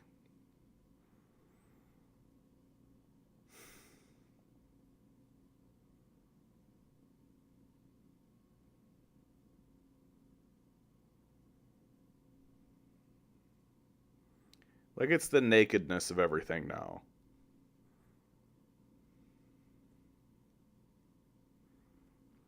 Bread Bunny writes, I'm literally struggling to handle the stress of the rise of Nazism and complete lack of care in the society and in the culture. I'm someone whose entire life is basically devoted to overcoming stress. Yeah. Like, and the best we're getting for, like, all this mental health is, like, Belle, let's talk, right? Yeah, really being challenged to accept death to overcome my fear at this point. Yeah. Like, that's what it is. Like, it is, like, I think that the responses are to, I think there's three general responses that people pursue. And pursuit one is to just go along with it, right? And even celebrate it and rah-rah it, to pick your team, right? We're seeing quite a bit of that. Response two is like, oh, I just don't get involved in politics. Just the neutral position. Ignorance is bliss, as they say. I know many people who are following this tact, who are just, they don't want to know, they're not interested, they don't want to be challenged, they don't want to challenge, right? And then I think there's this third route that we are all on, and we're all just trying to figure out how to manifest any sense of justice or any sense of rationality to any of this, and to maintain our own sanity within the structure of it, while understanding that what we are pursuing is a wider sense of justice. Demand better world. Good to see you, bud. Unionize, organize communities, support your network of friends and family, vote as far left as available. Yeah. That's really it. Like, that's really it. Like, we have nothing left.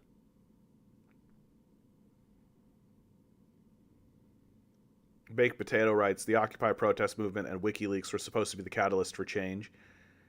There seems to be some sort of Stockholm syndrome pervading the masses. I don't know.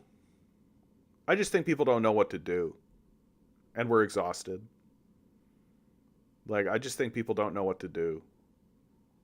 And there's so much fear. There's so much uncertainty. And nobody is permitted, really, into the discourse in a meaningful way. Like, you'll notice, like, anytime there's, like, a panel discussion that occurs, like, you end up with, like, a liberal, a conservative, and a Nazi on the panel.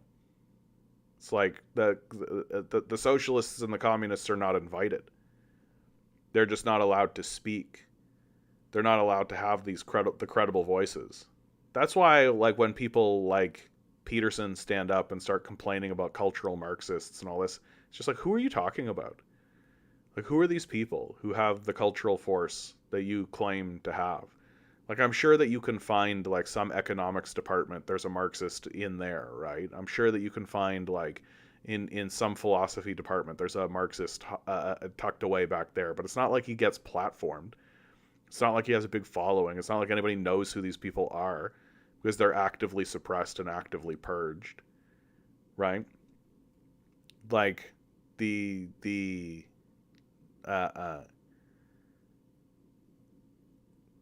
I just think people are, like, people under the age of 40 understand that something has gone dramatically wrong in the society. I think that you have to be, like, the dim-wittest of dim-wits to still think that everything is fine. Just get a better job. Just work harder. Like, you're the dumbest person in the room. And I think that that's actually borne out in terms of, like, I don't hear that anymore. I used to hear that, like, even as early as, like, 5 years ago, I was hearing that. I don't hear that anymore because it's so stupid. And, like, you can just say that to people now. Like, oh, you're just a dumbass. Like, you're just a stupid person. Why should I listen to what a stupid idiot has to say? And I think that the people who were saying just get a job got tired of being called dumbasses. And they got tired of their friends looking at them being like, you realize it makes you sound like a fucking moron, right? And so they might think it. They just don't say it anymore. And those are the changes. Those are the subtle changes towards what is actually happening in the society. Because once it becomes, like, uncouth to actually voice the most dumbass things, then that gives space for people to actually say, how do we deal with the problem? Like, how do we deal with what's actually happening in front of us in a serious kind of a way? And of course, the one thing that no one's allowed to actually say, the one thing that no one's actually allowed to point out is that this is a major crisis of capitalism.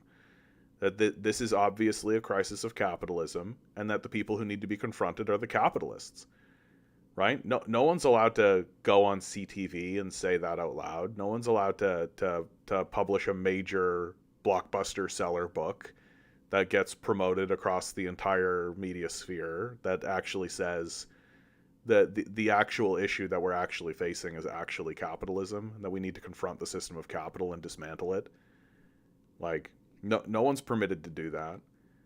That sure, there are people who are doing it, right? But they're not the ones that are going to get the traction. They're not going to be part of the algorithm, right? But we do it anyway, and we keep trying anyway, because I'm of the opinion that that eventually the overwhelming mass of the people will just simply be too great. That the pressure that will come from below and the pressure that will come from the populace itself will need to be responded to rationally. And that they can only hold up these barriers for so long, and they can only continue attempting to silence people for so long until it's just so overwhelmingly obvious that the culture has moved on, that the people have actually moved on. Like, one of the things that gives me a great deal of hope is the understanding that the last organization to actually catch up to the culture is the electoral system. Is the Prime Minister's office is the last person to understand what's going on. Alistair Wheeler. My goodness. It's been a moment, my man. I hope you're doing well out there. To my regular listeners, Alistair is my cousin. He's a good man. Hi, John. Been listening a while. Crypto agree. Wage theft agree. Just happened to you. Yeah, I suspect so, my man, if you're out there trucking. Now I'm having a little trouble finding a job. Yeah, I suspect you are. I suspect you are, just like the rest of us. The economy is toast. I'm hearing an election early spring. Yeah, that's likely. Like, that's pretty likely. We're getting to election season anyway. Like, Trudeau's time is up. There is a new interesting poll that just came out. Trudeau's Liberal gained support at expense of Conservatives, polls suggest. Do we actually see the polls? No, of course, they're not going to just show us the polls. Oh, it's because it's one of these things. Hold on. We're going to get this sorted out. It'll be an interesting election, no doubt. And the reason why it's going to be an interesting election is that I'm more or less of the belief that the Conservatives are going to get in, but I don't think it's going to be so cut and dry. That this isn't the first time the Liberals have gone into an election while being down in the numbers. Yeah, they're not just going to show us the poll. What a bunch of dips. What a bunch of dips. A 5 percentage point drop in support for Pierre Poilievre's Conservatives, an increase in those who have a negative opinion of Poilievre, and a move away from him who think it's time for a change in government. While the Liberals are still ahead, or while the Conservatives rather are still ahead by the Liberals by 10 percentage points, the shift is notable because the numbers don't show a corresponding positive change in how people think. In either case, this election is going to be really, really interesting. Yeah, if I were a betting man, if I were putting money on the table, I think a Conservative minority would be a pretty rock solid. Like, you'd probably walk away with a little bit of change.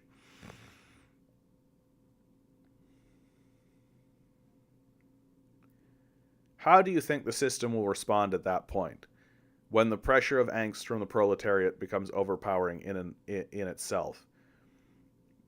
Well, the way that it'll work is through concessions bargaining. That's the way it always works, right? That the capitalists will eventually kind of concede ground. So I'll give you a really clear example of one thing I actually see. My business works on a revenue sharing model. It's part of the reason why I work there, right? So we don't do tipping. It's all just rev share. So the more we sell, the better I do. And it does mean those days in which people don't show up or something goes wrong and I'm left on the floor by myself, well, that ends up being okay because I get the rev share for myself then, right? And so there's this aspect of the job where I am more connected to the business. I have more ownership of my own labor in a way that doesn't exist otherwise. And so it's obviously not perfect. Like it's not like perfect ownership. I'm not like an actual owner or anything like that. But it's a step in the right direction that actually ties my earnings to the success of the business itself. And so I'm more closely tied to the success of the capitalists. We're more in alignment with one another than a tipping model and a wage-based model would be. Right? And so that model, whenever I talk to people about it, there are people who come into to the establishment I work because of that model, because they know about the rev share model and they know that we're getting a fairer deal and they know that things are a little bit better off. And so that drives business to us. And they'll literally walk by establishments that do a tipping model or do something like this to come to this. And what it also means is it means that we have better workers, that we have people who are more dedicated to doing it. Because like there are some days where I walk away with like triple wages, right? Because of the way this rev share model works. And that kind of thing begins to spread throughout the society as people begin to recognize the major benefits of structuring your society this way and the major benefits of doing that, right? And it isn't until that becomes understood as just the superior model and the way that things should be, and people begin to look at this tipping model as exploitive and as a way to suppress wages and as a way to say to the worker, oh, your job is actually to make money for yourself through these tipping kind of thing. Until finally some politician comes along and understands that the culture has already changed. The society has already changed. And that there's this small, tiny fringe element within the culture that's still trying to exploit people. And so they put in a very small one-liner, like all businesses must provide a 5% revenue share, and that's it. It's done. But the society changed first. That the politician is the one that's just sort of exploiting the nature of the society for their own benefit, right? That's what the politician actually do.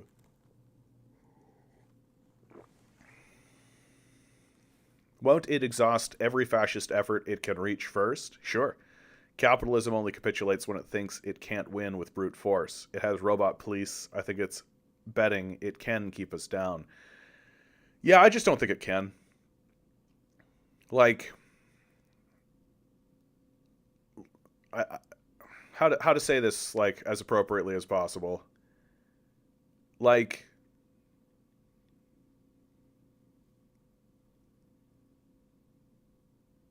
the force of humanity is overwhelming.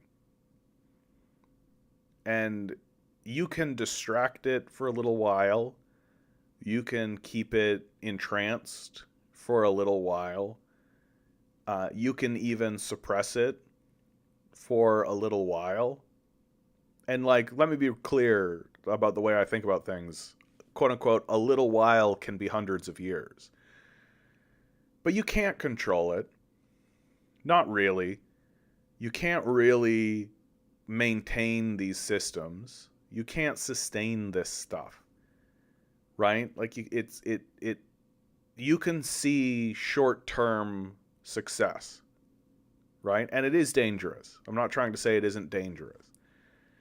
And it is annoying. And it is frustrating that these assholes are building things like robot police and all this kind of stuff. Like, it's fucking annoying. Right? Because fundamentally what they're trying to say is that a small group of psychopaths can maintain control of a populace of 1 million people. Hundreds of millions of people. And they just can't. Like, you just can't. And yeah, they'll exhaust all the fascist nonsense, right? But so it's not the first time they've done that. It's not the last time they'll do it, right? And they can't win, right? There's no victory there for them. That they'll die miserable and old and alone in a big glittering palace. Who gives a fuck? Right? They'll get their name written down, and people in the future will look back and be like, "Oh, it was Elon Musk that was fucking around with all this stuff." Oh, okay. Like, the lens of history does not look back fondly most of the time, right? People are big on, like, I want to be in the annals of history. I'm like, oh, okay. Okay, bud.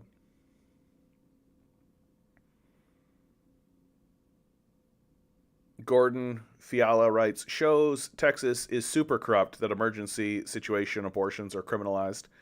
It's convoluting and exacerbating the political tension as an orchestrated agenda. It's a coup d'etat?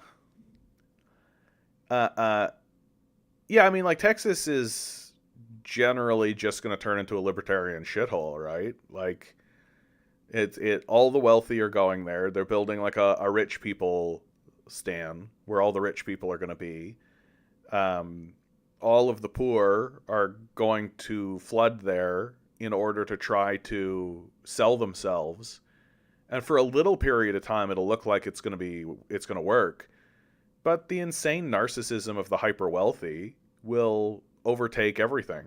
And the first, you guys know me, like, the first state that's probably going to secede from the union will be Texas, right? That the second they try to raise the tax rate by 0.2% or something, that these nut jobs will be like, independence movement. And they'll create a Brexit situation. Because they don't want to spend, they don't want to take $100,000 from their $2 billion fortune and give it to anybody to do anything. Yeah, and then there's good old climate change. Good old climate change. My favorite part about the climate change thing is that we've basically all just shrugged. We're all just like, all right, we're all toast. The U.S. position at the UN Climate Change Conference is simple. Fossil fuels for me and not for thee. As the UN climate talks in Dubai enter their final hours, negotiators have fixated on one particular term: fossil fuel phase out. The United States has insisted that the final global stocktake, or GST, the document summarizing where we stand on implementing the goals of the Paris Climate Agreement and what should come next, include language about phasing out fossil fuels, albeit with plenty of caveats. The most recent draft of that text was released on Monday without those words. The State Department has said in response that the wording in the document needs to be substantially strengthened before talks continue. America's biggest oil companies, meanwhile, are planning the precise opposite of a phase-out. ExxonMobil announced last week that it intends to increase overall oil production 11% to 3.8 million barrels of oil per day next year, and then to 4.2 million by 2027. Aiming to more than double earning potential over that time period. In the next 5 years, 90% of Exxon's capital expenditure will be devoted to the exploration and production of oil and gas. The company expects to spend $20 billion over the same time period on lower emissions opportunities, which is also the same amount it aims to spend each year on share buybacks through 2025. Chevron also announced last week that it plans to boost spending between $18.5 billion to $19.5 billion next year, up from $17 billion this year. Growth for each company will focus on the Permian Basin, spanning West Texas and New Mexico. The U.S. does not exercise direct control over its fossil fuels sector, relying instead on a subsidy and regulatory regime that was principally designed to encourage fossil fuel production. There are no laws on the books in the U.S. to intentionally limit the extraction of coal, oil, and gas. And while the Inflation Reduction Act includes several incentives for corporations and consumers to adopt wind and solar power and electric vehicles, U.S. climate policy does not explicitly target an overall reduction of fossil fuel demand. Democrats do not have the kind of filibuster-proof congressional majority that would allow them to pass policies that could proactively phase out fossil fuel demand or supply, and seem highly unlikely to obtain one for at least a decade. Not that they would use it. Like, come the fuck on. I hate it when people say this kind of shit.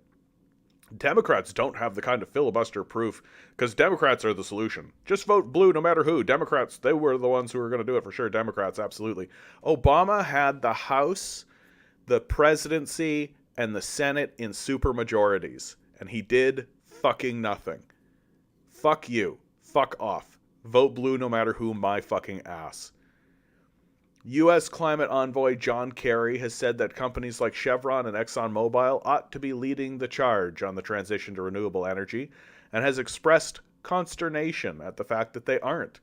But there's no evidence to suggest the Biden administration will do anything to slow or halt their growth plans. In fact, as the UN climate talks opened, they were holding an auction for oil and gas drilling rights on 44,000 acres of land in the western U.S. Simply put, the U.S., the world's largest oil and gas producer and wealthiest country, has no plan to implement a phase-out of fossil fuels and scant prospects for developing one. U.S. negotiators in Dubai have been adamant, meanwhile, that just about every country on Earth should agree to just such a phase-out. Even the strongest possible wording, including in a global stocktake, could not mandate such a phase-out. The Paris Agreement is not a legally binding document. Countries are required to periodically resubmit their plans for meeting its goal to keep warming well below 2 degrees Celsius. Yet there are no tangible consequences for failing to follow through on those plans or setting weak targets. The U.S., in other words, would like the rest of the world to agree to do something it cannot possibly do itself. It is, by all accounts, planning to speed in the opposite direction, with no plans to place any limits on the companies leading the charge. You'd be forgiven for thinking this situation doesn't make any sense, because it doesn't. I mean, of course it makes sense as long as you're a psycho, right? As long as you're one of these psychos who we should be locking up, right? As long as you're one of these, like, narcissistic losers from Exxon, right? Like Darren Woods or something, who should absolutely be imprisoning. It makes all the sense in the world, right? I get a bunch of money dollars, right? That's the goal, right? Money go up, right? High number.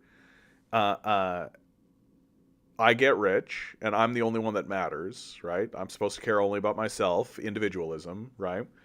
And it's all making sense because of the invisible hand of the free market, right? The invisible hand of the free market is making me rich, and that's all that matters. So if you're a fucking worshiper of capital, if you're just one of these psychos, then sure, it makes all the sense in the world. But if you actually care about things like, I don't know, humanity, if you actually care about, like, the earth, if you actually care about your own children, right, then of course it's lunacy. But that's not how these people operate. They don't care about their own children. They certainly don't care about the earth, and they definitely don't care about people who don't exist, right? So they don't care at all about this giant project of humanity or any of that kind of stuff. They care about money for themselves. That's it. Yeah, Obama received a Nobel Peace Prize as well, yeah. Wasn't that great? Wasn't that great that they just gave Obama a Peace Prize while he, like, invaded Libya and destroyed it? Isn't that super great? We're the best. We're the best.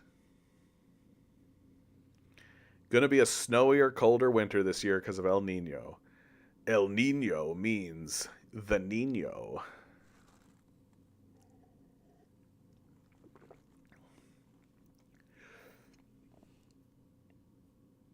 The Nobel Peace Prize, yeah. You know, and it does get me thinking, like, how do we keep sane, and what are we focusing on? Like, how are we to continue moving forward?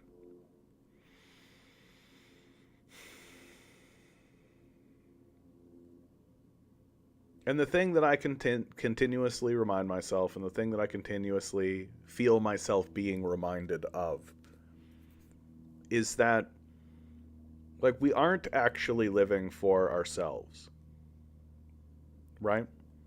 This extremely reductive view of what reality is for.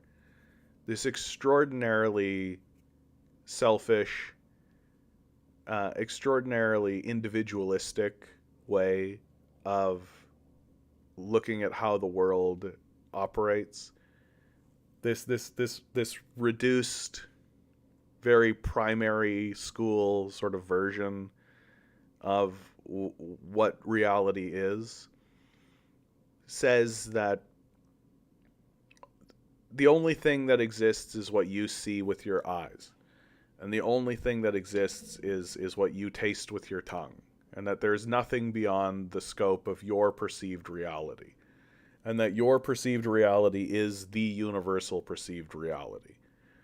And if people aren't fitting into your personal perceived reality, then there's something wrong with them.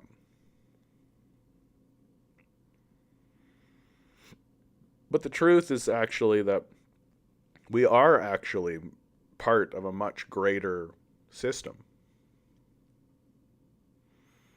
We are part of this incredibly large, enormous, unfolding system of creation that we don't have control of.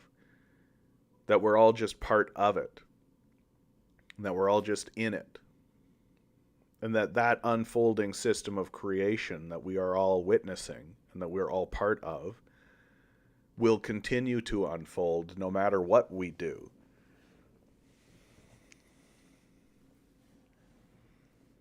And I find myself coming into a position where I can no longer grieve for humanity. I can no longer grieve for humanity. That the universe, the society, the people are raising as many red flags as they possibly can. The alarms could not be louder. The warnings could not be clearer. The truths could not be more evident. And yet we are going to careen head first into an enormous, gigantic brick wall because we can't stop playing with toys. And that's the real truth. We just can't seem to stop playing with toys.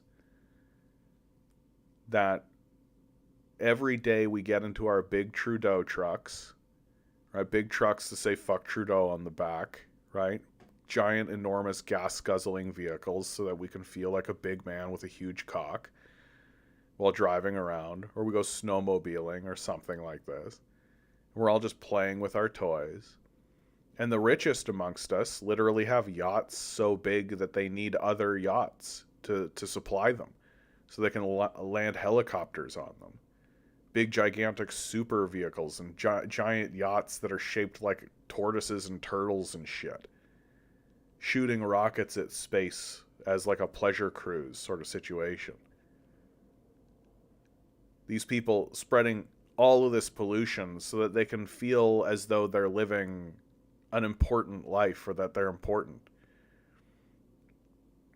When in reality, they're just this grotesque outcropping of like a diseased mutation of humanity. They're literally an evolutionary dead end, leading humanity down the path of just being carved off like a dead branch on a tree. Something that our ancestors will look back on and be like, oh yes, the Moronicus stupidicus, infatuated by his own novelty. Look how they worshipped numbers that they typed into a screen so that they could influence other people and use their power and position for base frivolity. It's moronic. It is an evolutionary dead end. And I just can't grieve it. That I take a look at how the force of creation must be looking at us. And I can't help but laugh at how stupid it is. And how absurd it is. And how childish it is. that these are the sputtering, stuttering first steps of a baby culture, a baby people. That it's like we decided to stand up, and now we are going to fall back over. Right? That we found a way to propel ourselves forward in this incredibly dramatic sort of a fashion by unlocking the power of oil. And instead of doing anything useful with it, we're all just going to burn it so that we can drive around in shitty cars we all hate, pretending as though the goal of life is to get a Bugatti. You know, we're going to fall right back down on our stupid faces and start all over again. And then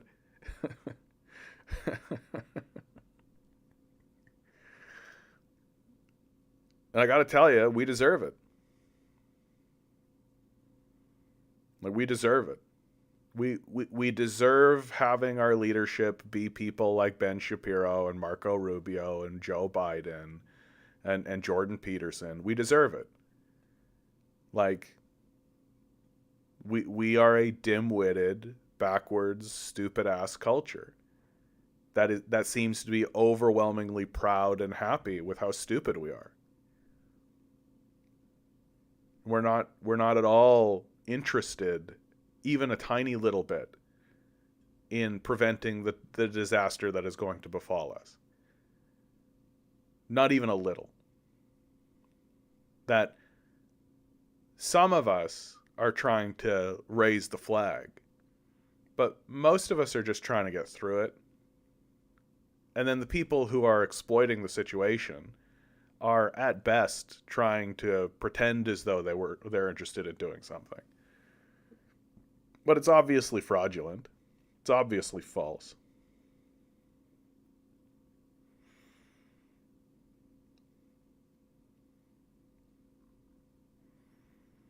And the human systems that we've built in order to defy the natural order, right? The creative force of creation, can't survive. That we have quite literally picked a fight with creation.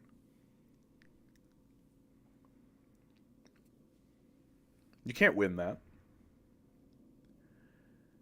You can't pick a fight with all creation and win.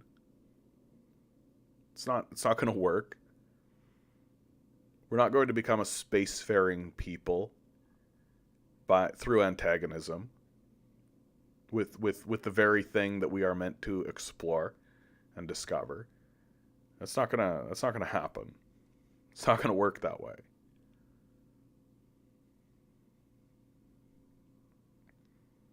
And straight up, like,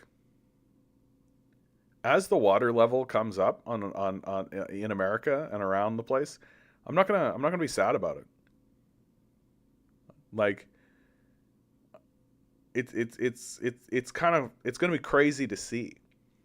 It's gonna be interesting to see how there's going to be all of these outlets, and they're going to be reporting on it, and it's going to be very dramatic, and they're going to be talking about the human cost and the human toll, and oh my goodness, I can't believe this is happening. There's going to be all this critiques of the system, and the entire time I'm just going to be like, yeah, well,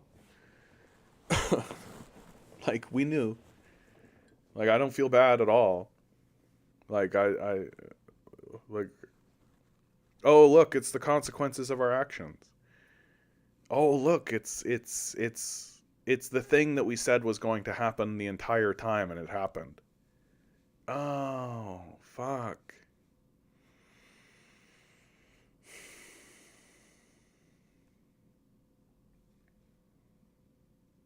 And it just turns out that humanity is kind of embarrassing at the end of the day.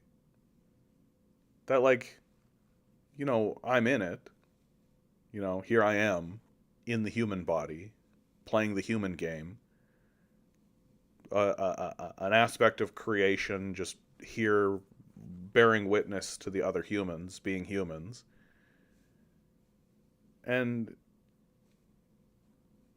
But I know that we're not really human, right?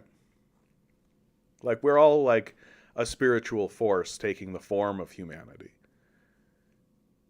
That what this actually is one of the infinite methods by which the universe is attempting to articulate and understand itself. That's what this actually all is. That for all of our whinging and crying and moaning, for all of our concerns about cryptocurrency, and for all of our concerns about currency, and for all of our concerns about capitalism, and for all of that kind of stuff, it all blows away. All of it. It cannot stand the test of time. It cannot stand against creation. Nor is it meant to.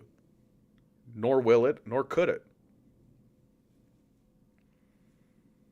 That all the fear and the anxiety and the angst and the desperation and the depression that we are all experiencing in this moment, here, right now, is for a thing that itself does not exist. That this is like a game or a tool or a method by which the universe attempts to articulate and express and understand itself. And the only shame or grief I have about what's unfolding in front of us is that we're doing such a bad job of it. That we could all come together and we could sit down and we could all have a meaningful discussion about the nature of our reality. We could talk about what is it that we are here for, and what is it that we are here to do, and what is it that we think is important.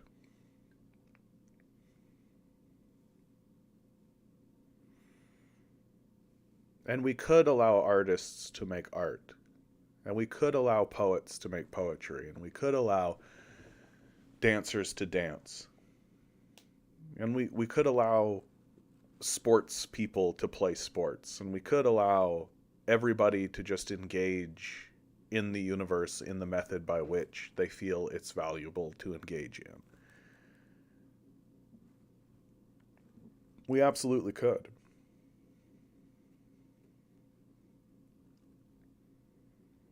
But instead, we want to play this dumbass game of capital.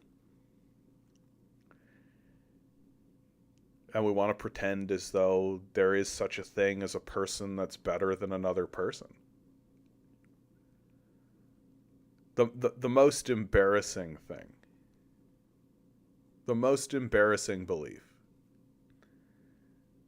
that one grain of sand on the bottom of the ocean is superior to another grain of sand on the bottom of the ocean.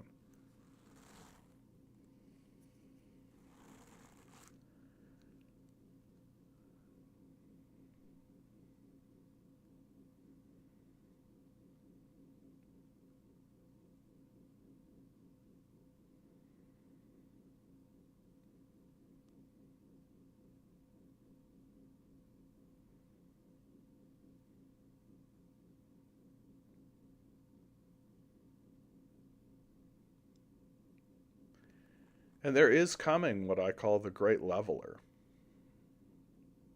the great equalizer, the thing that makes each and every one of us equal, fundamentally. Because the child men of the apocalypse, people like Peterson and Shapiro, like to pretend like, oh, the fact that that person is 4 more inches taller than that person is a sign of their superiority, or they're of this skin color or that skin color. But death does not care. Death does not care, and time does not care. That the people that we consider to be extremely important will be forgotten like the rest of us. No one is going to remember who Michael Jordan was. No one is going to remember who Michael Jackson was. No one's going to remember the Beatles. No one's going to remember Ronald Reagan. No one's going to remember any of these people. Even names like Julius Caesar eventually die at the altar of time. That we are all equals in the face of the great leveler. And that once our time here is over, once the fleeting, flickering moment that we spent observing the totality of all creation and experiencing what creation actually is over, then we, just like Jordan, just like Jackson, just like Caesar, just like the pharaohs of old, return to the source energy from which we came and rest.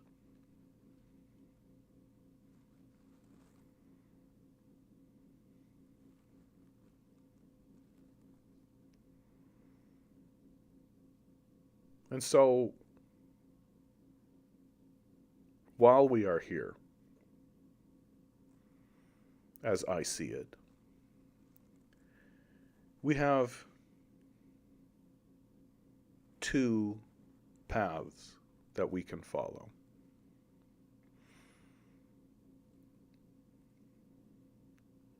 You can follow the path of ambition, the belief that what you are supposed to be doing is making the money for yourself, making the Skrilla.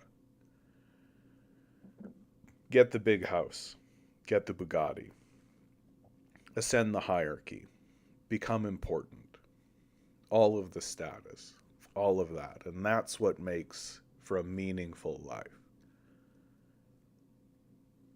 Or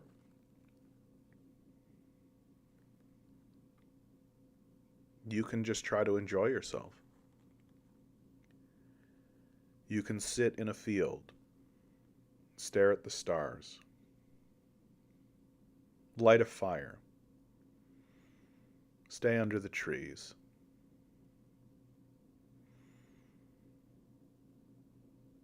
bear witness to creation and to your creator, and attempt, to whatever degree you can, to connect to that energy that exists around you and within you.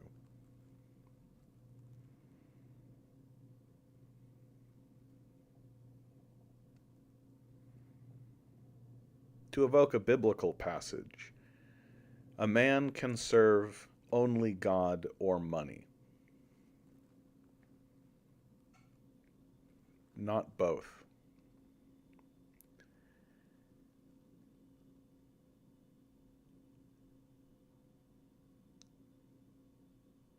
And when the consequences of those who worship money comes to the fore and is manifest into the reality, I think I'm going to do my best to enjoy that.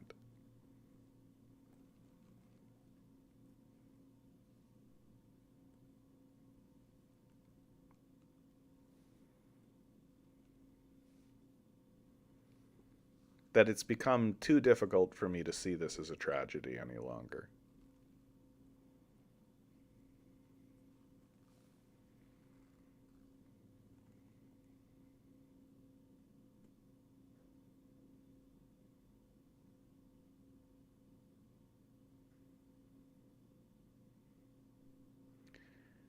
And the truth is that when it's all over, and when I finally go home, I'll step through that golden door and I'll think to myself, well, I did my best, and I had a good time. And I hope I made creation better for having been in it. Because that, to me, seems to be what it's all about. Is to make creation better for simply having been in it.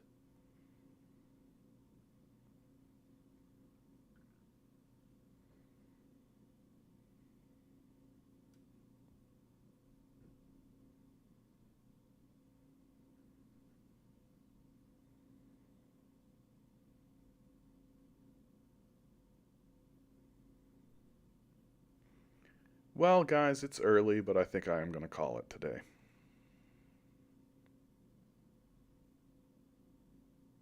Always remember, each and every one of you is a quantum being, walking around in quantum energy.